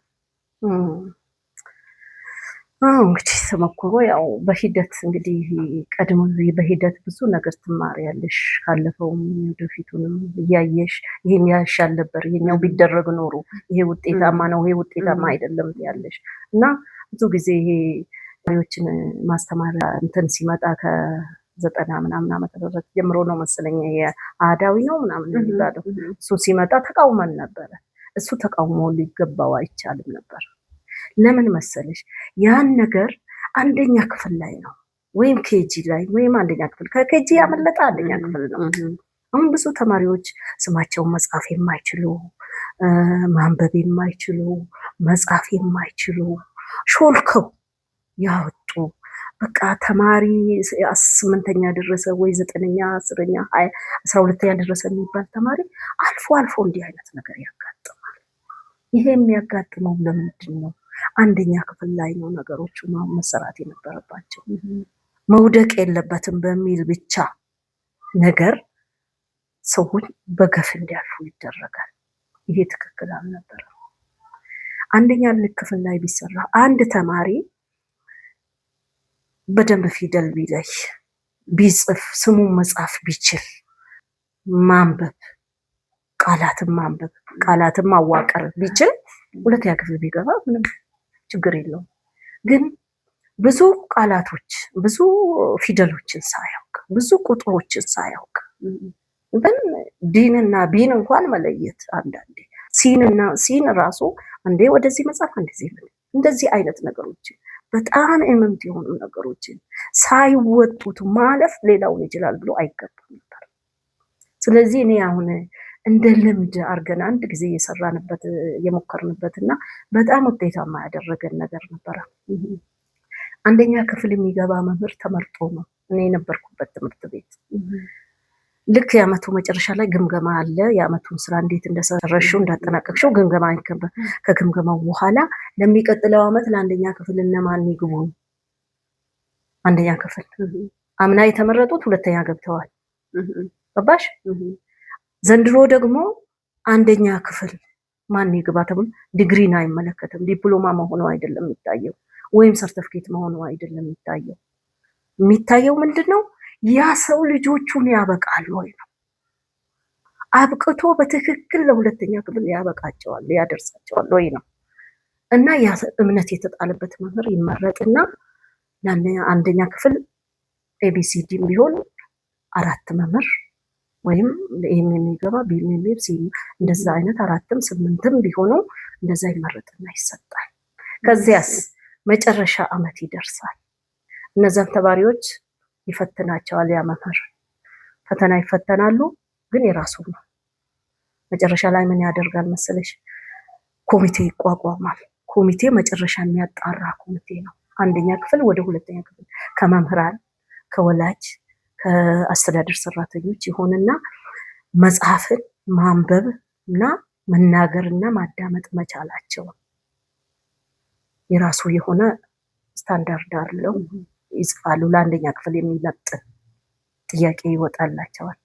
ከዛ እነዛ ኮሚቴዎች እነዛ ፈተናዎች ይፈትናል። እነዛ ፈተናዎች መጽሐፍ ላይ አሁን ለምሳሌ እነዛ አስቸጋሪ የሆኑ ቢንና ዲን የሚመስሉ ነገሮች ሲን እንደዛው ሌሎችንም ቃላት በመስራት ቃላትና ቃላት አረፍተ ነገር አጭር አረፍተ ነገር መመስረት ያንን የሚመሳሰሉ ነገሮችን ይፈትኗቸዋል። ስተት ከተገኘበት አብዛኛውን አልፏል ተብሎ አይታለፍም። እንደገና ወደ መምህሩ ነው የሚመለሰው። ያ መምህር ተጠያቂ እንዳይሆን እንደገና ያስተምራቸዋል። ክረምት ሁሉ ያስተምራል። እንደገና እነዛ ልጆች ያበቃሉ። ለሁለተኛ ክፍል ያደርሷቸዋል። እንደገና ተፈትነው ነው የሚያልፉት እነዛ ልጆች ለሁለተኛ ጊዜ። አሁን ሾልኮ የወጣ ስሙን መጻፍ የማይችል ወይም እንትን ፊደል መለየት የማይችል ተማሪ የለም ማለት ነው። በዚያን ወቅት ለተወሰኑ ጊዜ በከዛ ትምህርት ቤት ባልዛወር ኖሮ ብዙ ተማሪዎች ያኔ የተማሩ ተማሪዎች እውነት ነው ከልጆቼ ጋር ነበሩና ብዙ ጥሩ ደረጃ የደረሱ ልጆች ናቸው። እርስ በርስ እንኳን የገሌ አስተማሪ ልጆች ይባላሉ። እገሌን ያስተማራቸው ነው የሚባሉት። ስም አለው መምህሩ ራሱ የገሌ ልጆች ይባላል። እና እንደዛ አይነት ውጤት ነበረ። በጣም ልጆች አሁን ልጆች አንደኛ ክፍል ላይ ነው መሰራት ያለበት። ከአንደኛ ክፍል ላይ ተጣርቶ በመምህሩ አይደለም መጣራት ያለበት፣ በተለየ አካል ነው መጣራት ያለበት። ከዛ ካመለጠ ተማሪ ወድቆ አይወድቅም። ማንበብ ከቻለ መጻፍ ከቻለ መናገር ከቻለ እንዲሁም ደግሞ መስማት ከቻለ በምንም አይነት ሁለተኛ ክፍል አያቅተውም ተማሪ። አሁን አንደኛ ክፍል ፊደል ሳይለይ ምን ማንበብ እንዳለበት አንብብ ብትይው አያነብም። እንግሊዝኛ አያነብም፣ ኦሮምኛ አያነብም፣ አማርኛ አያነብም። እንዴት ታደርጊዋለሽ? ፊደል መለየት ወሳኙ ነገር ነው እና በመንግስት ትምህርት ቤት በተለይ ይሄ ነገር በቃ የመጨረሻ ውሳኔ ቢሆንና አንደኛ ክፍል ላይ ቢሰራ ደስተኛ ውጤታማ ይሆናል። እዚህ ጋር ግን አንድ ጥያቄ ላንሳ። መምህራን እንግዲህ በዛ ጊዜ ክረምቱን ሁሉ በዛው በገጠራት ትምህርት ቤት ውስጥ የማብቃት ስራ ይሰሩ ነበር። ምን ማበረታቻ ነበራቸው? ማበረታቻ ወቀሳ ለመዳን ካልሆነ በስተቀር ከወቀሳ ለመዳን ገሌ ልጆችን ካላለ መባል እንጂ የህሊና ስራ ነው። ምንም የህሊና ስራ ይልቅ የማበረታቻ ስራ ያለው የተመረጠው መምህር ለአንደኛ ክፍል የሚበቁ የተወሰነች ድጎማ ይደረግላቸዋል። እና እንደዛ አይነት ነገር አለ። ያኔ እንዲበረታቱ ለምን በጣም ብዙ ነገር ሎዝ ያደርጋሉ። እነዚህ ሰዎች በጣም ይደክማሉ፣ በጣም ያስተምራሉ። በጣም ብዙ ነገር አለ። ደግሞ እዛም ለመግባት የተለየ በቃ ሞራል ይሰጥሻል። ለምን ከላይም ስትመጣ ዲግሪ 8ኛ ሲያስተምር የነበረ ሰው ወደ ታች ሲወርድ ራሱ አንዳንዴ እንዳይሰማው የተሻለ መመረጡን ማብቃት መቻሉን ነው ያንን የሚያስተምረው። ማብቃት ይችላል ነበር። ብዙ ይሄን ያህል አይደለም ግን ቢሆንም ግን ማብቃት ይችላል ተብሎ እምነት የተጣለበት ሰው በጣም ነው ደስ የሚለው። ደስተኛ ነው መምህሩ። ይሄ ነገር አሁንም ቢመጣ ቢመጣ ይሄ ምክንያቱም አንደኛ ክፍል ብቻ ሳይሆን ታችኛው ኬጂ ገና ከኬጂ ያመለጡት አንደኛ ክፍል ነው የሚገቡት። የተሻሉ መምህራን ተመድበው ቢያበቋቸው ብናበቃቸው ምን ወዴት እንወረውረዋለን? ለነዚህ ብናበቃቸው ከዛ በኋላ ያለውን ስራ ያቀላል፣ በጣም ያቀላል። ታዲያ ሰዎች ደግሞ ቢደጎሙ የተቻለ ቢበረታቱ ያ ደግሞ ተነሳሽነትን ያመጣል። እኔ ልግባ፣ እኔ ጠንክሬ ላስተምር የሚል ስንት ሰው ይመጣል እንጂ ከተበላሸ ነገሮች እንትን ካሉ በኋላ ባድ ነው። ግን እዚህ ቻሌንጁ ምንድነው መሰለሽ? በአብዛኛው ተማሪ መብዛት ነው በክፍል ውስጥ ያለው ቻሌንጅ። በአዲስ አበባ በጣም 100 ተማሪ አንድ ክፍል ውስጥ ማስተማር ማለት ከባድ ነው፣ በጣም አስቸጋሪ ነው። በዚህ ላይ የቤቱ ስታንዳርድ ደግሞ ወሳኝ ነው። አሁን እዛ አይተሽ ከሆነ ጨፌ ላይ በጣም አጭር ነበረች ነው እኔን ላብ እንደዚህ ነው የሚያልበኝ። ልጆቹ ያልባቸዋል፣ ይደክማቸዋል። መቀመጫ ተጣቦ ነው፣ ከባድ ነው። የትምህርት ቤቶች ስታንዳርድ ከተማሪ ቁጥር አንፃር ትምህርት ቤቶች ለማብቃት ፈተና ይሆናል። ስለዚህ ተማሪ ቁጥርም አስተማሪ ከሆነ አስተማሪ ምን ያህል ተማሪ ይኖር ነበር በክፍል ውስጥ? 40 እስከ 50 ነው የሚሆነው። ከ40 እስከ 50 ይሆናል ብዬ ገምታለሁ። ግን በብዛትም ደግሞ አሉ። በብዛትም ሲኖሩ ደግሞ የት ነው? ውጪ ላይ የሚማር ራሱ መቀመጫ የሌለበት ውጪ ላይም በብዛት ይማራል። 70-80 ይኖራል እኮ ግን ይበቃል። አስተማሪ እንጂ እንዴት ነው? በጣም ጥሩ ነገር አለ፣ ፍላጎትም አለ። የተማሪው ፍላጎት ደግሞ የበለጠ አስተዋጽኦ አለው በመማር ላይ። አንቺ ትኩረት ያልሰጠሽበትን ነገር ትኩረት ካልሰጠው አሁን አንቺ ክፍል ብቻ ገብተሽ መውጣት እኮ ዋጋ የለው። ግን ለምትማሪው አስተማሪው ለሚናገረው ነገር ትኩረት መስጠት ዋናው ለተማሪ።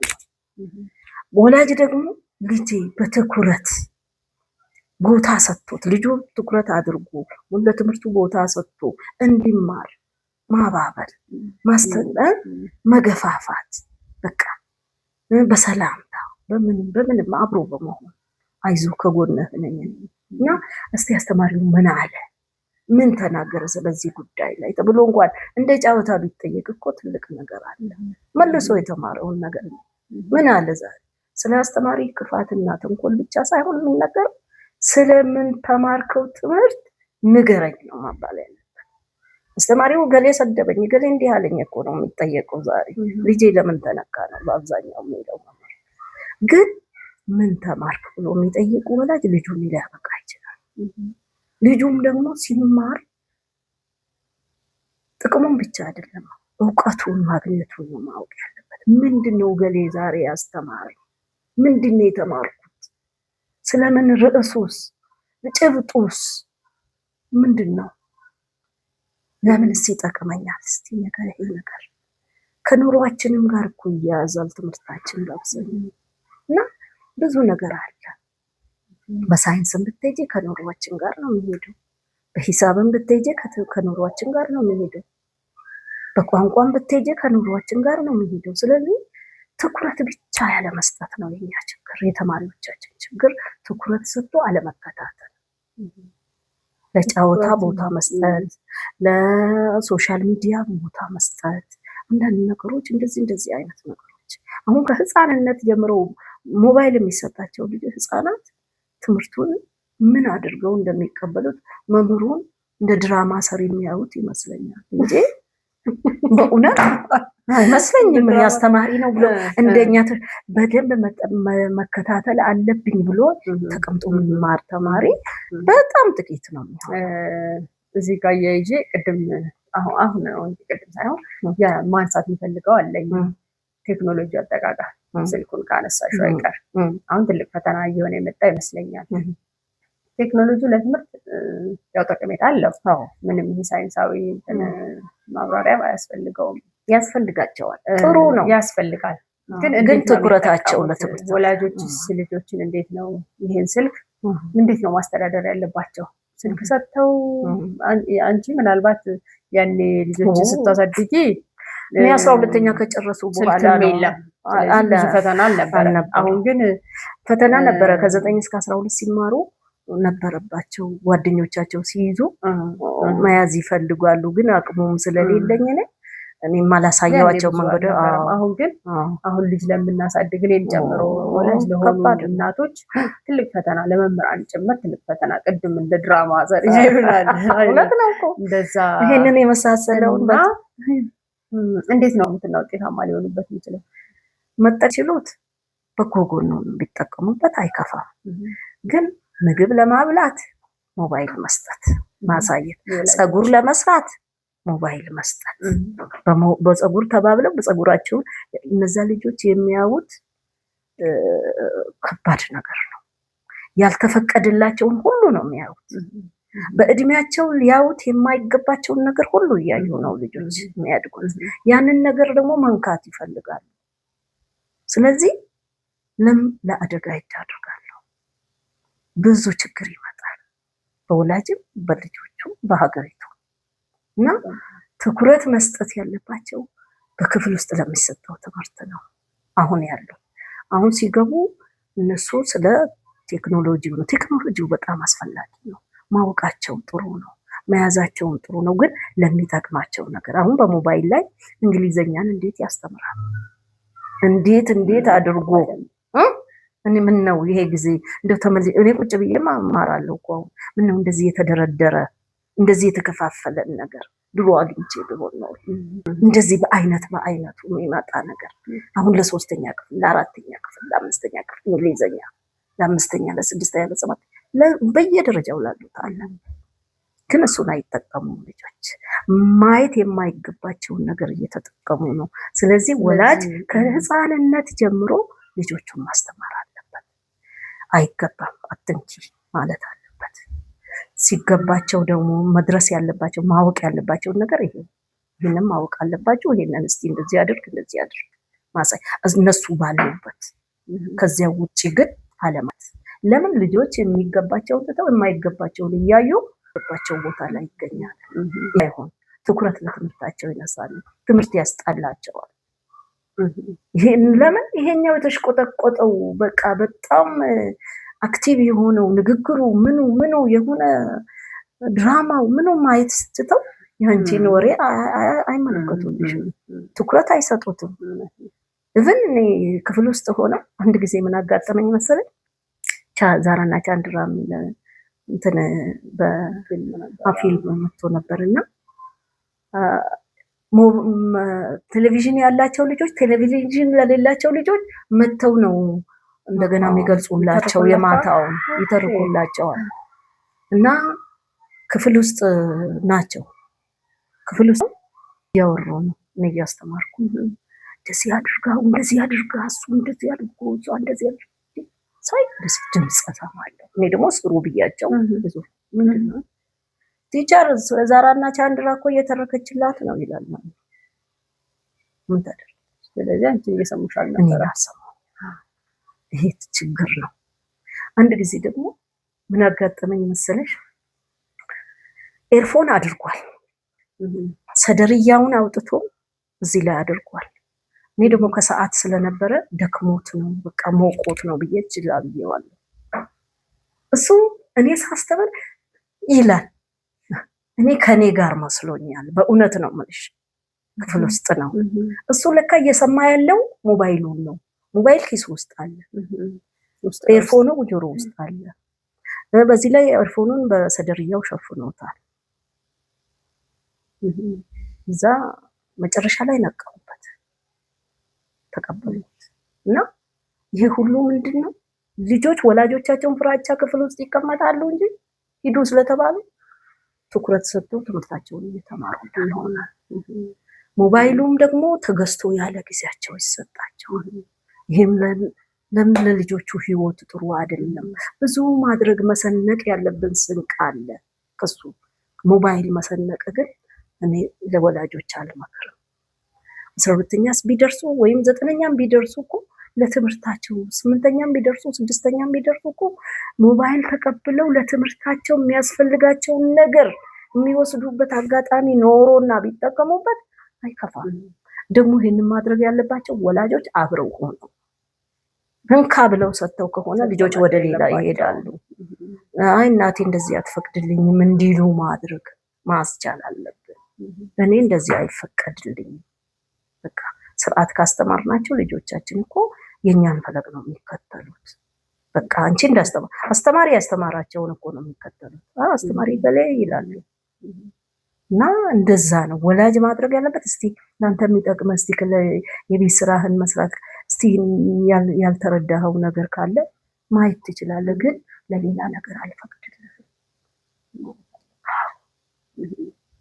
አሁን አንቺ ይሄንን ስትይ ወላጆች መረዳት አለባቸው፣ በጊዜው መስጠት አለባቸው። ጊዜና ቦታ አለው አብረው ሆነው ለልጆቻቸው። ተጨማሪ ደግሞ ትምህርት ቤት አሁን ይዘው ሲመጡ ዝም ማለት የለባቸው። ስለዚህ ቦርሳቸውን አልፎ አልፎ ቢያዩልን ቢያግዙን። መምህራንን አሁን ምን አስተማርሽ መሰለሽ የሆነ ወይ ብርድ ነው ወይ ሙቀት ነው ብለው የሚጠቀሟት ነገር ከጀርባ የሆነ ነገር ሊሸውዱን ሲፈልጉ ነው። ስለዚህ መምህራን መንቃት አለብን። ክፍል ውስጥ አለባበሳቸው የሆነ ነገራቸው ሲለወጥ የሆነ ነገር ይዘዋል ወይ ኤርፎኑ በዚህ መካከል ነው የመጣ። በልብስ ውስጥ ነው የመጣ ኤርፎን አርጓል። እኔ ደግሞ ጣል ሲያደርግ ከስፖርት የመጡ መሰለኝ ከሰዓት ነው ሞቆታል ብዬ ትቻለሁ። ደግሞ እሱ ደስተኛ ሆኖ እንደዛም ሲያደርግ ደግሞ ከኔ ጋር መስሎኛል። አሁን እሱ እኔ ገብቶታል ብዬ ስጠይቀው ነው እኮ ምንድነው ብሎ እንዲህ ሲያደርግ የሆነ ጫፋኝ ገባሽ? ያ ነው እንጂ የሱን ደስተኝነት አይቼ መልስ እንዲመልስ ያደረኩበት። አሁን ወደ ትምህርት ቤት ሲመጡ ለትምህርት የሚያስፈልጉት አሁን በአብዛኛው ይዘው ነው የሚመጡት። ይዘው እንዲመጡ ቢደረግልን ትምህርት ቤት እኛም ግን ትኩረት ሰጥተን ብንከታተል የሚለውን መልዕክት ያስተላልፋልና አስተማሪ መልዕክት አለው። ይህ መምህር ሚዲያ ነው። በመምህር ፖድካስት መምህራን፣ ተማሪዎች፣ ወላጆች ትመጣላችሁ። ስለ ትውልድ፣ ስለ ሀገር፣ ስለ ዜጋ እንመክራለን። ሀሳብ አስተያየት ካላችሁ መልእክት ሳጥኑ አስቀምጡልን። ላይክ አድርጉን፣ ሰብስክራይብ አድርጉን፣ አበረታቱን። ሚዲያችን እንዲቀጥል የተሻለ አገልግሎት እንድንሰጥ ደግሞ ልትደግፉ ልታግዙን ከፈለጋችሁ ልትመጡ ከፈለጋችሁ ወላጆች፣ ተማሪዎች፣ ሁላችሁም የህብረተሰብ ክፍል ወደኛ ሚዲያ መጥቶ በፖድካስታችን እንጨዋወታለን፣ እንመክራለን፣ ሀገር ዜጋ እንገነባለን። ዝረውሉልን ከፈለጋችሁ በ0911 998630 እንዲሁም በተለዋጭ ስልክ 0912 367637 ደውሉልን። ሀሳብ አስተያየት ካላችሁም ንገሩን። ልትረዱ ደግፉንም ካገዛችሁን በራችን ክፍት ነው፣ አብረን እንሰራለን። ተመለስኩ። ታዲያ እንግዲህ ይሄ መምህርነት ለወላጆች የሚገባን፣ ተማሪዎች ምን ማድረግ አለባቸው? ተማሪዎች ላይ አንዳንድ ጥያቄዎች ልጠይቅሽ እፈልጋለሁ። በተለይ አፍላ ወጣቶች ሃይስኩል ላይ ያሉ ልጆች በጣም ጥንቃቄ ይሻሉ።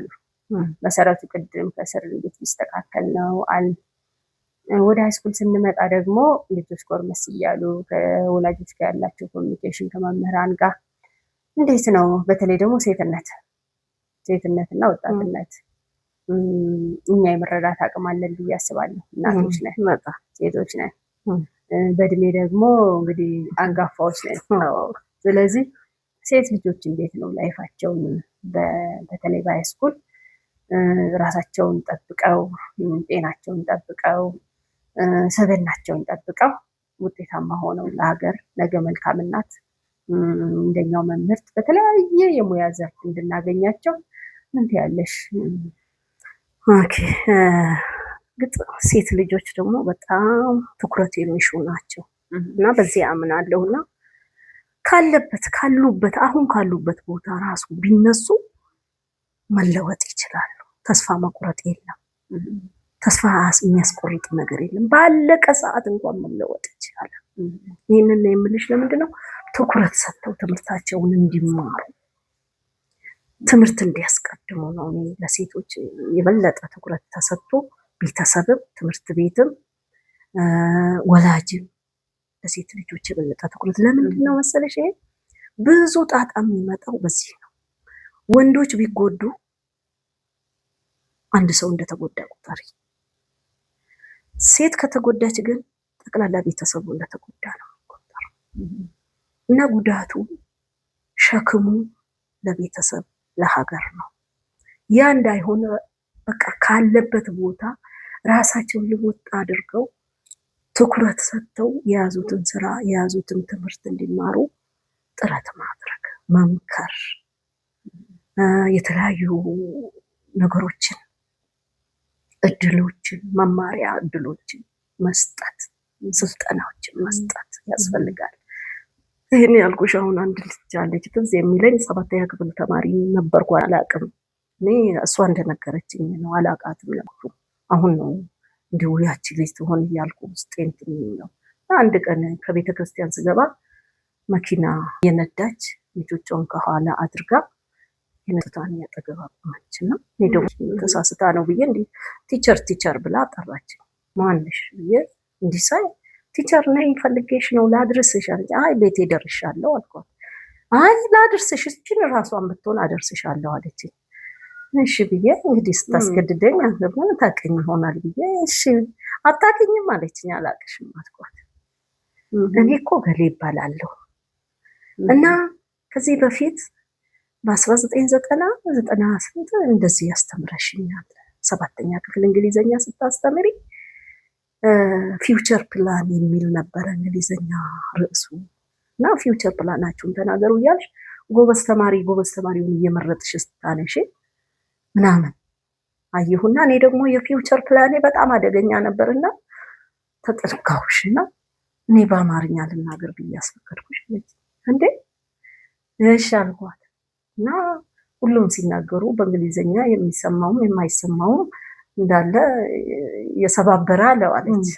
እኔ በአማርኛ ቅልጥፍ አድርጌ መናገር ስለፈለኩ ሁሉ ነገር እንዲደመጥልኝ ስለፈለኩኝ በአማርኛ ተናገርኩኝ። አሁን 12ኛ ስደርስ በጥሩ ውጤት ዩኒቨርሲቲ ስገባ ብዬ ስናገር ተማሪዎች ሳቁብኝ። ዝም ብዬ አለፍኩኝ አለች። ከዩኒቨርሲቲ ተመርቄ በጥሩ ውጤት ስወጣ ስራ ይዤ ስል ማናገር አልቻሉም ተማሪዎች አለች። እሺ ከዛ ጨርሼ ትዳር መስርቼ ልጆች ወልጄ መኪና ገዝቼ ቤት ሰርቼ እንደዚህ ስኖር መኪናን ደግሞ እኔ እየነዳው እሱን ባለቤቴን ከጎና አርጌ ልጆቼን ከኋላ አርጌ ምናምን ስል ሁሉ ይሳቅብኝ ነበረ። ፊውቸር ፕላኔን እንዲህ አርጌ ያቀረብኩልሽ እና አስጨበጨብሽልኝ። በርግጥ ግን ብዙ መምህራን አንቺ ደደብ ነሽ፣ አንቺ ምንድነሽ እያሉ ይሰድቡኛል። አንቺም ብዙ ጊዜ ገርፈሽኛል፣ መተሽኛል፣ አውቃለሁ። መቼ ነው የምትማሪ አንቺ፣ መቼ ነው የምትለወጪ ብለሽኛል አለችኝ። በጣም ተናደድኩ። በጣም ራሴ እንደውም አንድ ቀን ልትነክሽኝ ነበረ፣ ደብድበሽ ሲያቅትሽ ልትነክሽኝ ነበረ አለችኝ። እንደዚህ ያልኩ እንግዲህ የተናደድኩበት ነገር እንግዲህ በግል ጉዳይ ሳይሆን ሰው እንድትሆኝ ፈልጌ ሊሆን ይችላል። አሁን ገብቶኛል እሱ አለች። እንኳን አንቺ እንትን ያልሽኝ እነሱ ደደብ ያሉኝን ሰዎች ነገሌን ስም ጠርታለኝ ያሉኝን ሰዎች ራሳቸው ለእኔ ብለው እንጂ ለራሳቸው ብለው እንዳልሆነ ገብቶኛል አለች። እና ከዚያ በኋላ ልክ 8ኛ በአመቱ ገብቼ 9ኛ ሳልፍ አለች ተለወጥኩ አለች። ለካ ሰው ከቆመበት ቢነሳ ዛሬ ከቆምኩበት ቦታ ብነሳ የፈለኩበት ቦታ መድረስ እንደምችል አወቅኩኝ አለች። ለውጥ መጣ በውጤቴ ላይ አለች። ለውጥ አመጣው 10ኛ ክፍል ላይ ጥሩ ውጤት አመጣው። ከዛ ፕሪፓራቶሪ ገባው። ከዛ ውጤቴ አልያዝ አለ። እኔም አልያዝ አልቻል አልኳለች። እና ስሜን ስንት ጊዜ ተጽፎ እንደተሰጠኝ አውቃለሁ። ግን ምን አስተማረኛ? ሰው ቢወድቅም ከወደቀበት መነሳት እንደሚችል፣ ቢቆምም ከቆመበት መነሳትና ያሰበበት ቦታ መድረስ እንደሚችል ገባኝ እንጂ አልችልም በሚል ብቻ ታስሬ እዚህ መቆሜ ቀርቼ በሆነ ኖሮ እኔ ዛሬ የለውም ነበር አለች። እና ያኔ የመምህራን ስድብ የምንነብስ መምህራን ውርጅብኝ ሁሉ በቃ ክፍል በመጣ ቁጥር እኔ መሳቀቅ ጀምሬ ነበር እና ተለወጥኩኝ። ከዚያ 12 የጨረስኩት እንደዛ ሆነ። እንደዛ ያ ያልኩት ነገር ሁሉ ቲቸር ይሄ እውን ሆነ። ልጆቼን ያቸው አለች።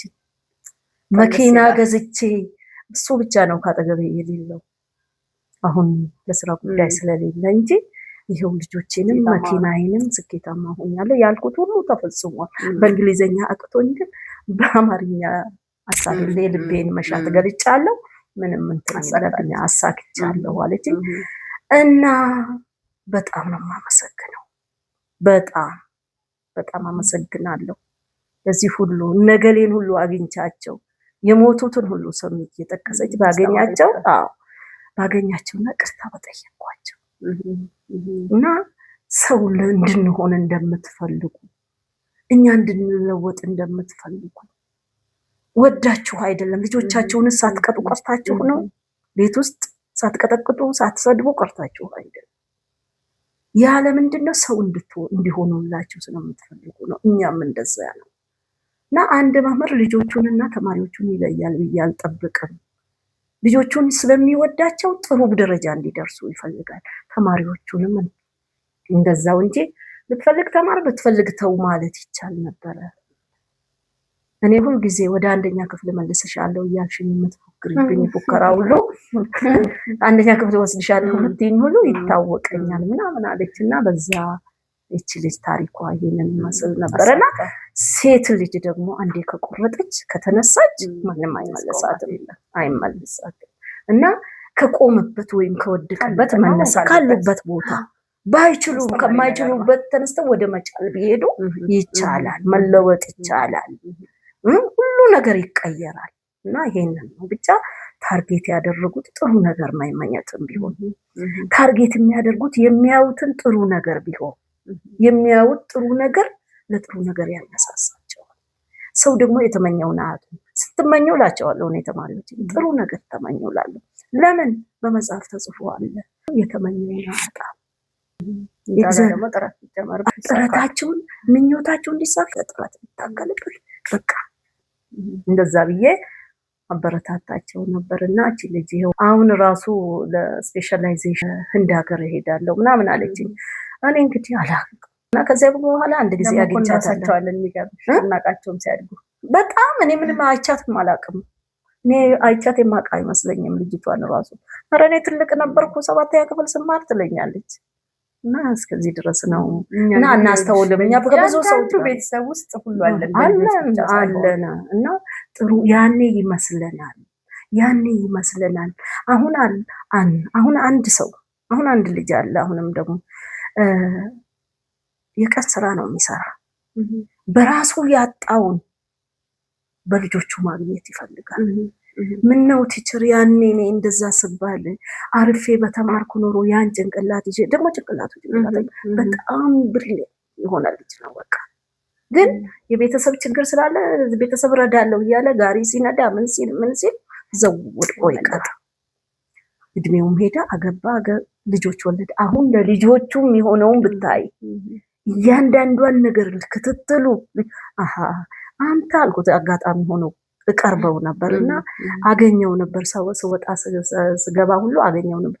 አንተ ለልጆችህ ዛሬ እንደዚህ አይነት ትኩረት የምትሰጠው ያኔኛ ለአንተ ትኩረት መቼ ያኔ ያወቅኩት አይደል? ለካ አመለጠኝ። አሁን ደግሞ በራሴ ያጣሁትን በልጆቼ እየተወጣሁት ነው አለ። እውነት ነው። እንደዛ ነው። ብዙ ወላጆች አሁንም በስራ ቦታችን አንዳንዴ እኔ ልጆችን ሳይሆን ወላጆች ቁጭ ብለው በተማሩ የሚመለስ ቢሆን ወላጆች ቁጭ ብለው ቢማሩ ምነው ይላሉ እኮ እነሱ። ምነው እኔ ያመለጠኝን አንተ ደግሞ ሊያመልጥህ አይገባም እና አንዳንዴ አስቸጋሪ ልጆች እንዳልሽው ወጣቶች ወላጆች ያጡትን ስሜት ቢጋሩና ነገ በእነሱ እንዳይደገም ሊጥሩ በተለይ ወጣት ላይ ያሉ ትንሽ ሶሻል ሚዲያው ምኑን ጫና ትንሽ ትምህርቱ ላይ መቀነስ ነገር አለና ማስተዋል ሊታከልበት። እሱም ቢሆን የተማረ ኃይል ቢሰራው ነው የሚያምረው። ሁሉ ነገር በተማረ ያምራል። ከተማርሽ በኋላ የፈለግሽው መሆን እኮ ትችያለሽ። እውነት ነው፣ ግን ግዴታ ነው በጣም ያለመመሰሳት ተማሪ ገበሬ መሆን።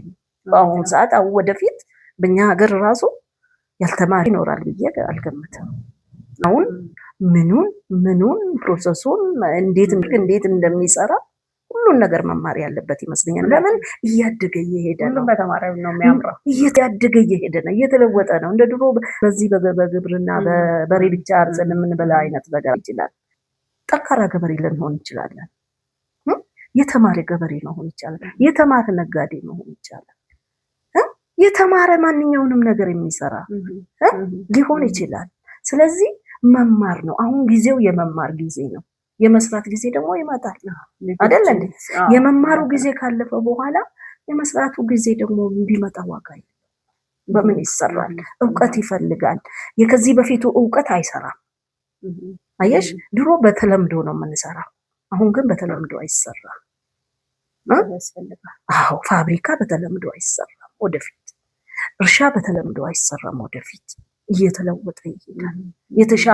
የተሻለን ሆነን ተዘጋጅተን ተቀምጠን ማግኘት ያንን የተሻለ ኑሮና የተሻለ ስራ ማግኘት መቻል አለብን። ያ ነው እና ከክፍል ብቻ መውጣት የተሻለ ሆኖ ክፍል ውስጥ ራሱ እኮ የተሻለ ሆኖ የተገኘ ሰው ልክ እንደ ፈንዲሻ እኮ ነው ጧ ብሎ የሚወጣው። ታውቂያለሽ?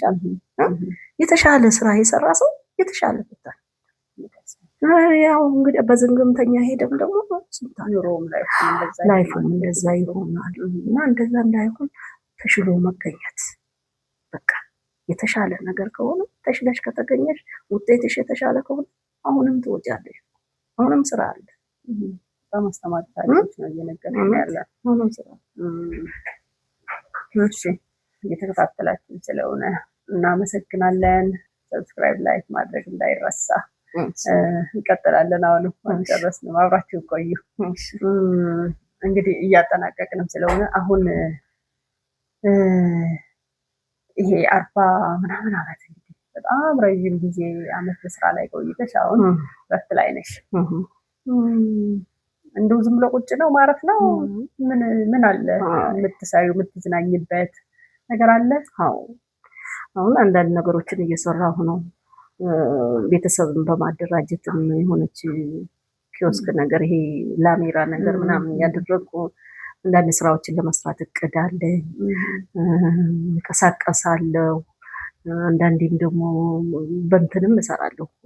አንዳንድ የአካባቢ ልጆችን ደግሞ በማስጠናትም አንዳንድ ብዙ ነገር እሰራለሁ፣ እረዳለሁ።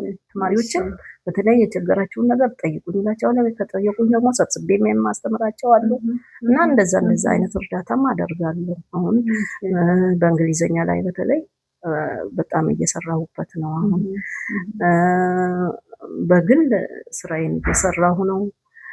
ትንሽ ጽሁፍ ሞክሬያለሁ። የህይወት ታሪኬን ደግሞ በመጽሐፍ እነዛን ነገሮች ደግሞ አጠናቅቄ በጣም ብዙ ታሪኮች አሉ። አጋጣሚ እናንተም እንደው ድንገት ስለመጣችሁብኝ እንጂ ብዙ ታሪኮች አሉ እና ታሪኮቹን ደግሞ ሰንጄ ያስቀመጥኳቸው አሉ። እነዚህን ታሪኮች ደግሞ እግዚአብሔር በፈቀደው መጠን እንግዲህ አንድ ቀን ውጤታማ ሆናል ብዬ አስባለሁ። ስራ ላይ ይውላል ብዬ አስባለሁ። ስለዚህ መጽሐፍ እየጻፍሽ ነው? እንደ እግዚአብሔር ፍቃድ የተጻፈ የተቀመጠ የቆየ ነው። ምን ላይ ደርሷል? እንግዲህ እንትን ብለው ተቀምጧል። እንግዲህ ስፖንሰር ተቀምጧል። ምንድን ነው ችግሩ? እንግዲህ መታተም አልቻለም። ብዙ ችግሮች አሉ። እዛ ሞክሬያለሁ። ወዲያ ወዲህ ውጣ ውረዶች እንዳሉበት እንትን ብያለሁ። ግን ስፖንሰር ያስፈልጋል።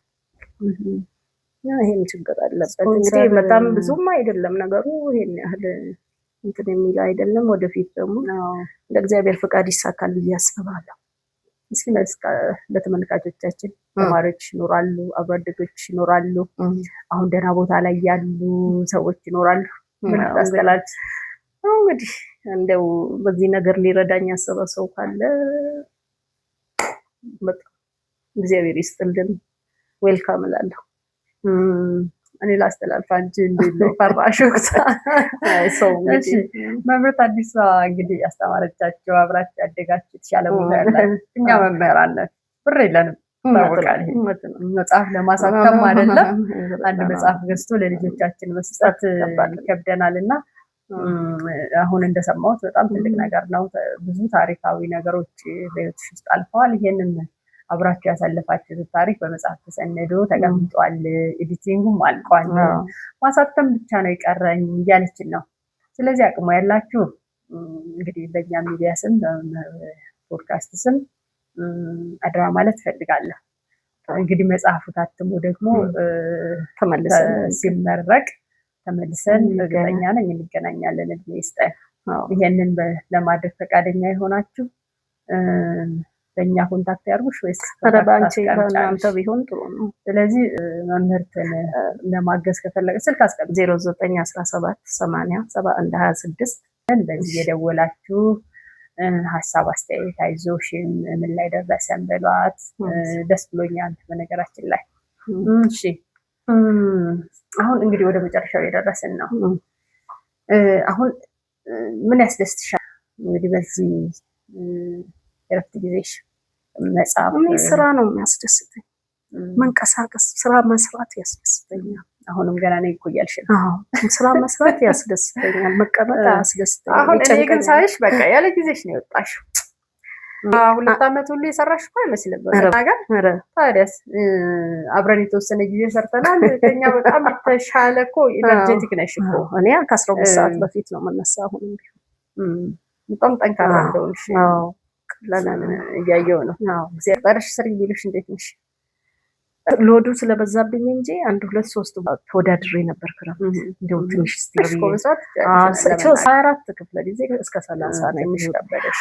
ያ ከበደኝ። እኔ ደግሞ ገንዘቡን ሳይሆን መዋሉን ስለፈለኩኝ ግማሽ በግማሽ እንዲሆን፣ ግማሽ በግማሽ እንዲሆንልኝ 2 ሰው አንቀጥርም፣ 1 ሰው ሁሉንም እንዲያጠናቅቅ ነው የምንፈልገው ስላሉ ያ ነው እንጂ ቦታ አሁን ራሱ ደውለው ይጠሩኛል እኮ የተወሰነ ቦታ 1 2 ሳምንት ሰርቻለሁ። እና ሎዱ ከባድ ነው፣ ይደክማል። እድሜ የገፋ ሲሆን እንደከዚህ በፊቱ አትሆኝም። በወጣትነታችን 30 35 ሰርተናል እኮ እውነት ነው እንዴ? እኔ ምንም አይመስለኝም። አሁን ግን ትንሽ ይከብዳል። የአሁኑ ትውልድም ደግሞ እንደ ድሮ አይደለም፣ ለየት ይላል። የተለየ እንክብካቤ፣ የተለየ ትኩረት የሚፈልጉ ልጆች ናቸው። ስለዚህ አሁን ማድረግ ትሻለሽ በልያለሽ ደግሞ ጉልበትም ያው እንደዛ ነው ማለት ይከብዳል። ልምዱ ሀሳቡ ተሞክሮ ነው ያለን።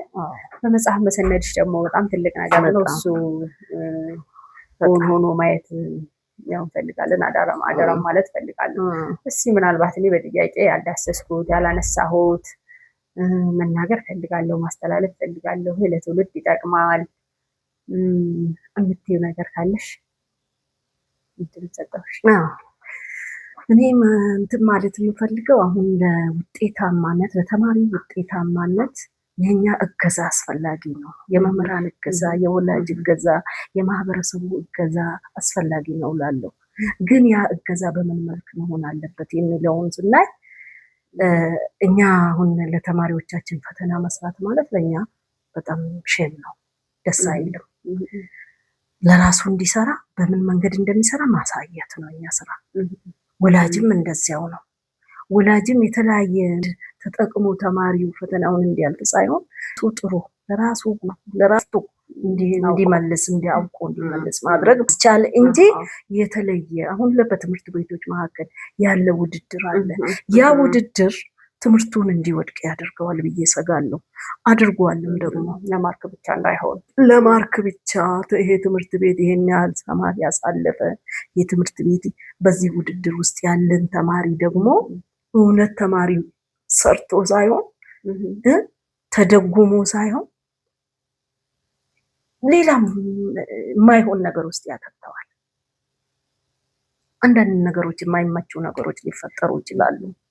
ተማሪውን ማገዝ መልስ በመስጠት ሳይሆን ተማሪውን ማገዝ እያንዳንዷን መንገድ መልስ እንዴት እንደሚገኝ በማሳየት እንዴት ሰርቶ ማግኘት እንዳለበት በማሳየት ያኔ ተማሪው በራሱ መተማመኑን ያሳድጋል፣ ቆሞ ይሄዳል፣ ውጤታማ ይሆናል። አሁን ግን በሚሰራው ስራ በአንዳንድ አልፎ አልፎ በሚከሰት ደስ የማይሉ አይነት ነገሮች ላይ ተማሪው ራሱ ይታዘበናል ብዬ እፈራለሁ። እና ይሄ ነገር ባይከሰት ደስ ይለኛል።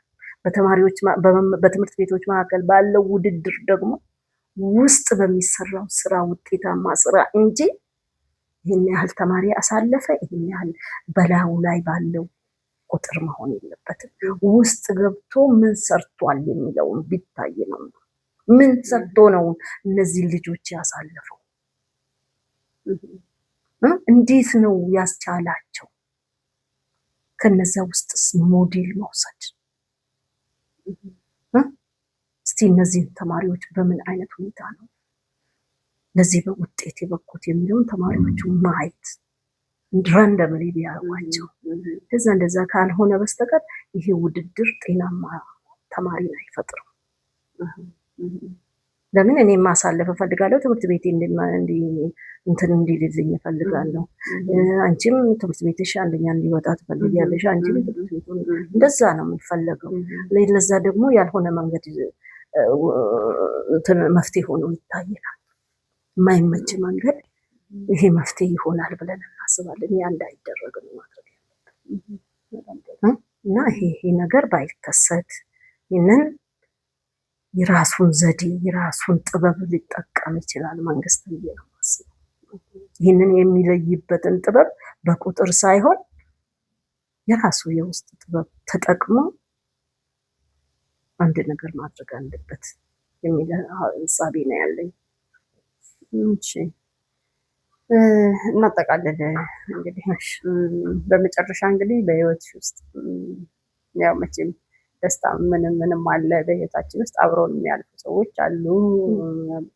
የምታመሰግኚው ልታነሺው የምትፈልጊ መልዕክት ማስተላለፍ ከፈለግሽ የምስጋና ጊዜ ሰጠሁሽ። እሺ አመሰግናለሁ። እንግዲህ ከሁሉ በላይ መመስገን ያለበት ልዑል እግዚአብሔር ነው። እኛን ያቆመን ከዚህ ሁሉ አመት በኋላ ደግሞ ይህን ስላለፈው ነገር እንድናወራ ያደረገን እግዚአብሔር ነውና እግዚአብሔር ይመስገን። እግዚአብሔርን አመሰግነዋለሁ ለዚህ ላበቃኝ አምላክ። በሁለተኛ አባቴን አመሰግነዋለሁ። አባቴ ተምሬ ሰው እንድሆን መጀመሪያ እዛ ገጠር ውስጥ እንዳልቀር በተለይ እስከ 8ኛ ክፍል ያለው ችግር የለውም ማንም ይማራል።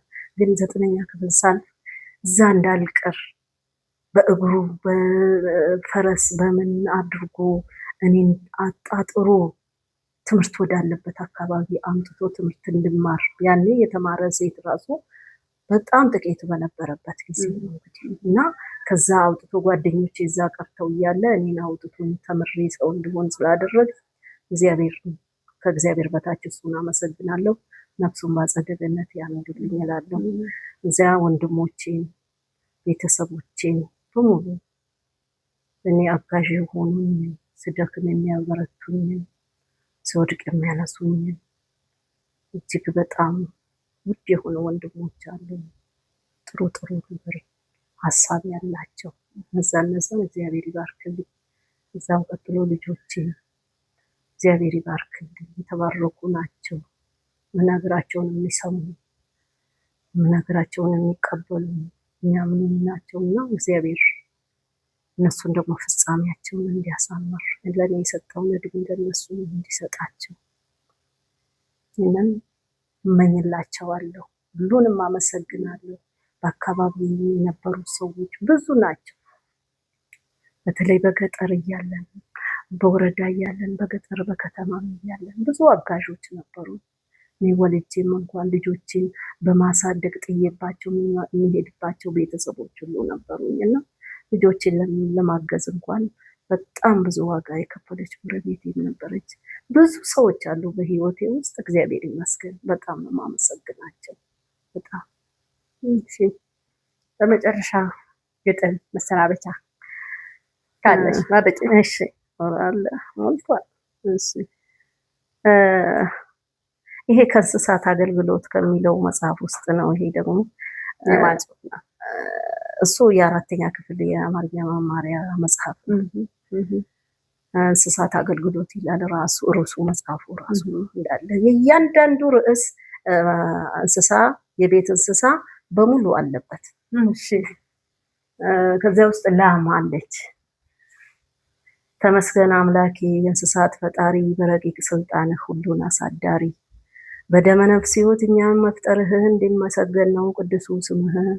እነሆ እኔም እንቧ አብዬ ልንገርህ ብዙና ተባዙ ብለህ ባዘዝከው ቃል እኔም ያንተ ፍጡር ባገኘሁት እድል ጡቴን እንድጠባ ጥጃዬን ስወድ የጋድ እያሰሩ እግሬን በገመድ ጡቴን ጠቦት በግድ ያለ ውድ ጥጃዬን ነጥለው እኔን ወደ ዱር እያጋተ ጡቴ ሆዴ ሲሸበር የማታ የማታ ብቅ ስል ከበር ጥጃዬ የጮኸ ሲያለቅስ ምር አገናኙኝ ብሎ ከእናቱ ጋር ለጥጃው ሳዝኑ ጮሆ በማልቀሱ ጮጮና ገበቴ ያዙና ደረሱ እንደ ልማዳቸው ወተቱን ሊያብሱ። እንግዲህ የእንስሳት አገልግሎት የሚል ነው። ግመል ደግሞ አለ ረጅም ነው። ግመል ደግሞ ለምን አንስተሽ ለምን ግመል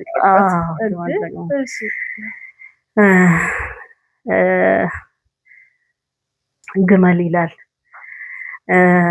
እንደ ዛሬ ሁሉ መኪና ሳይኖር እኔ ግመል ነበርኩ ያቀናው ሀገር የሌት ቁር አልፈራ የቀንም ሀሩር በረሃ አቋርጬ ዱር ለዱር ስዞር መቆየት ደግ ነው ቀደመኝ ባቡር እሳት ባፉ ባቡር ከሰል እያጋመ ያልፋል ባጠገቤ እየገረመመ ደግሞም የግፉ ግፍ ሲሰራብኝ ጦር እንጨት አቅራቢ ሆንኩኝ ከጫካ ከዱር ለስራ ጣውንቴ ለጌታው ባቡር የታዋቶ ባቡር በኔ ሲቀናጣ ጥፋት ቢመታው ከመንገድ ቢወጣ አያድርስ ያለበት መከራና ጣጣ እኔ ግን አልፈራ እንዳቶ ባቡር አንጥፉልኛል የሀዲድ መስመር ስዞር እኖራለሁ ቆንጥር ለቆንጥር አለች።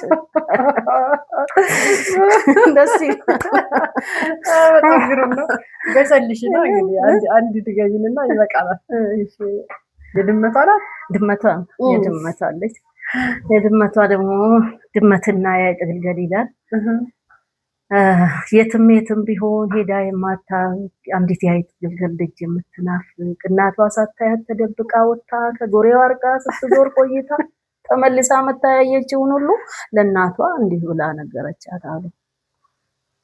እጅግ የሚያስገርም የሚያስደንቅ ወሬ እናቴ ላውራልሽ ያየሁትን ዛሬ ተራራ ቁልቁለት ወጥቼ ወርጄ ስሙ የማይታወቅ ሩቅ አገር ሄጄ ዓለምን ልጎበኝ ስጓዝ ወደታች አገኘሁ ፍጥረታት የዋህ መሳዮች። አንዱ የዋህ መሳይ አይኖቹ የሚያምሩ ረዥም ፂም ያለው ከንፈሩ እስከ ዳሩ ጅራቱ ረዥም ነው ገላው ልስልስ የኛን የመሰለ ጸጉር የሚለብስ ፊቱ የተዋበ ደርባባ ይረጋ እኔ ላጫውተው ወደሱ ስጠጋ አንደኛው ቀዥቃዣ የተንቀዋለለ የቀይ ስጋ ቁንጮ ራሱ ላይ አለ አራግፎ እንደ ቁርበት አንዴ ቢያንኳኳብኝ የተከታተለኝ መስሎኝ የመጣብኝ ወደዚያው ሊሄድ ሳለው ተነስቼ ደነገጥኩኝና መሄዱንም ትቼ ተመልሼ እየሮጥኩ ጉልበቴ የዚያኛውን ማማር ባየሽው እናቴ እዚያ ምን ወሰደሽ አንቺ ቅልብ አይጦች ስትባሉ የላችሁም ልብ አይጥ ሞቷን ስትሻ ስታበዛ ሩጫ ሄዳ ታሸታለች የደመታ ፍንጫ ሲባል የነበረው እስከነተረቱ ባንቺ ላይ ቀን ደረሰ በቀልቢቱ ያ ደግ ገር መስሎ የሚታይ ድመት የሚባለው አውሬ አይደለም ወይ ፊቱ ቅልስልስ ነው ያክፉ አታላይ ወይ ሰራው ስራ እሱ በእኛ ላይ ባታውቂው ነው እንጂ ጥንቱን ሲፈጠር አጥሻችን እኮ እሱ ነው የትውልዳችን ጸር ብላ እናቲቱ እየዘረዘረች ሁሉን አስረድታ ለልጇ መከረች። ደም ግባት ይመር አይመር ሰው ጸባው ታውቆ ፊት ሳይመረመር ይረባል አይረባም ክፉ ነው ደግ ነው ማለት አይገባም ይላል። እንግዲህ የሚያስተምረን እኛ ከግጥሙ የምንማረው ነገር አንድን ነገር አይናችን እንዲህ በማየት ብቻ እገሌ ጥሩ ነው እገሌ መጥፎ ነው ያስተምረናል ማለት ነው። አጨብጭብ ያለው ይሄንን ይመስላል እንግዲህ አይረሳም እኮ እኛ እኔም እንጃ ብቻ እንዴት እንደማትረሺው ራሱ አይረሳም። ደግሞ እኮ የለም መጽሐፍ እኮ የለም። አሁን እኔ አይቻላቅም። የት ነው የማን ነው ግጥሙ? ደራሲው ማን ነው? ደራሲው ያው ከበደ ሚካኤል ታሪክና ምሳሌ የከበደ ሚካኤል ነው። ሁለት ነው፣ ሶስተኛ ክፍልና አራተኛ ክፍል ታሪክና ምሳሌ። ይሄ ሁሉ አትረሺው? የሚገርም እኮ እኔ መጽሐፉን ሮሮ እንደው መጀመሪያ ይሆናል እንጂ ሮሮ የሚባለው ደግሞ 4 ነው 5 ገጽ ነው።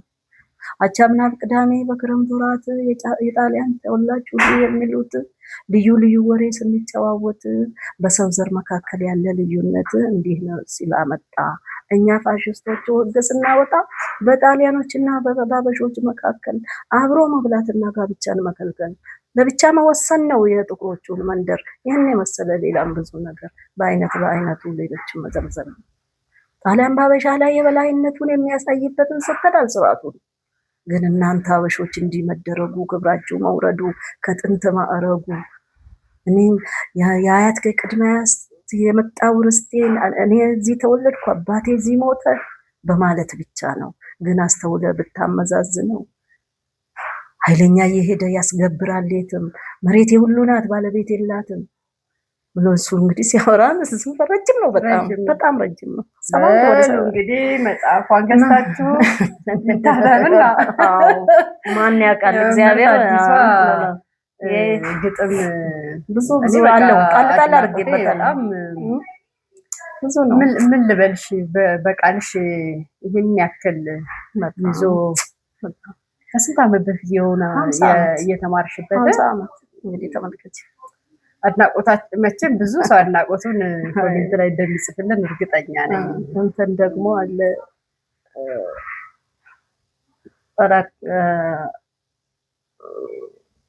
እንትን የሚባል አንድ ፈላስፋ ይታመምና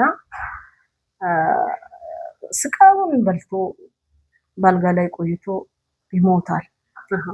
ሲሞት በመቃብሩ ላይ ጽሑፍ እንዲቀመጥለት ያደርጋል። ይህንን ጽሑፍ አስቀምጡልኝ እኔ ከሞትኩ በኋላ ይላል። ሕይወቴን በሙሉ አልጋ ላይ ታስሬ ታምሜ ስማቀቅ ስንገላታ ኑሬ ስቃይን ጨርሼ ይሄው ዛሬ ገና እንቅልፌን አግኝቼ ማረፌ ነውና የምትሄዱ በዚህ በመቃብሬ ቦታ እንዳትቀሰቅሱኝ ለፉ በርጋታ።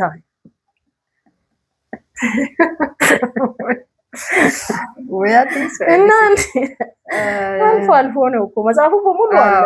መጽሐፍ ከባድ ነው ግን ይሄ ታሪክና ምሳሌ አለ አሉ እንትን ላይ አወርዳለሁ ብዬ ግን አላገኘሁም። እስቲ ኢንተርኔት ላይ ታሪክና ምሳሌ አረንጓዴ ቢጫ ቀይ ነው ከለሩ። መጽሐፉን ራሱ ገጹን ምናምን አትረሹ። እያንዳንዱ ማን መጀመሪያ እንደሆነ የኃይለ ሥላሴ ፎቶግራፍ መጀመሪያ ያለ መጽሐፎች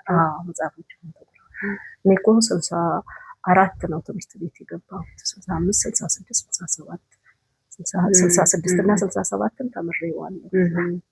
የደርግ የኃይለ ሥላሴ ስርዓት እንዴ ከሁሉም መኮንን ነው ያሳለፍሽው። ደግሞ እንደገና ኢንተርቪውን ወደኋላ አልተመልሽም እኮ ነው ወይስ ባለመድኃኒዓለም ለሱ እንግዲህ እስካሁን አለመርሳትሽ በጣም ትልቅ አድናቆት አለኝ።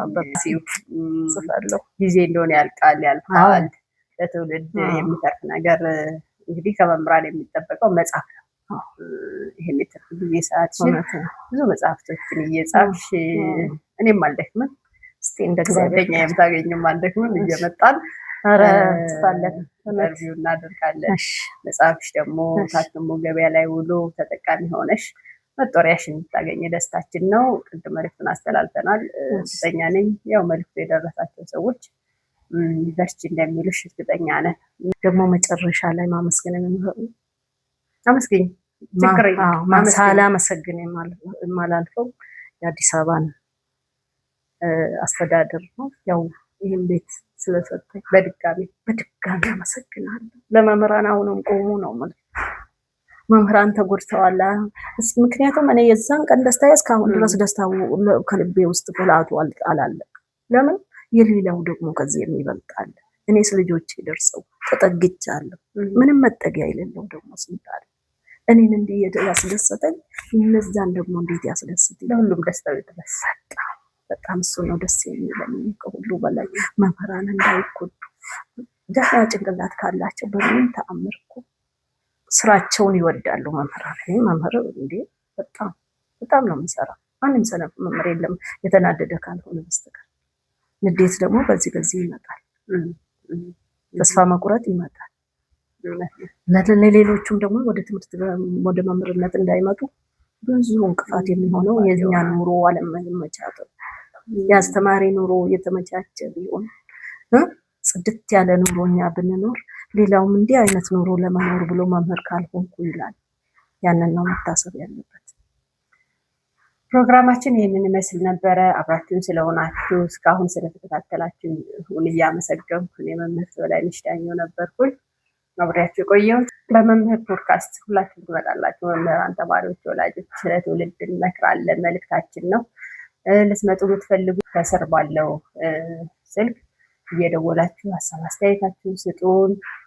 ልትደግፉን ልታበረታቱን የምትፈልጉም ቤታችን ክፍት ነው፣ ደውሉልን። እናመሰግናለን። አብራችሁን ስለሆናችሁ ትልቅ አድናቆትም አለን።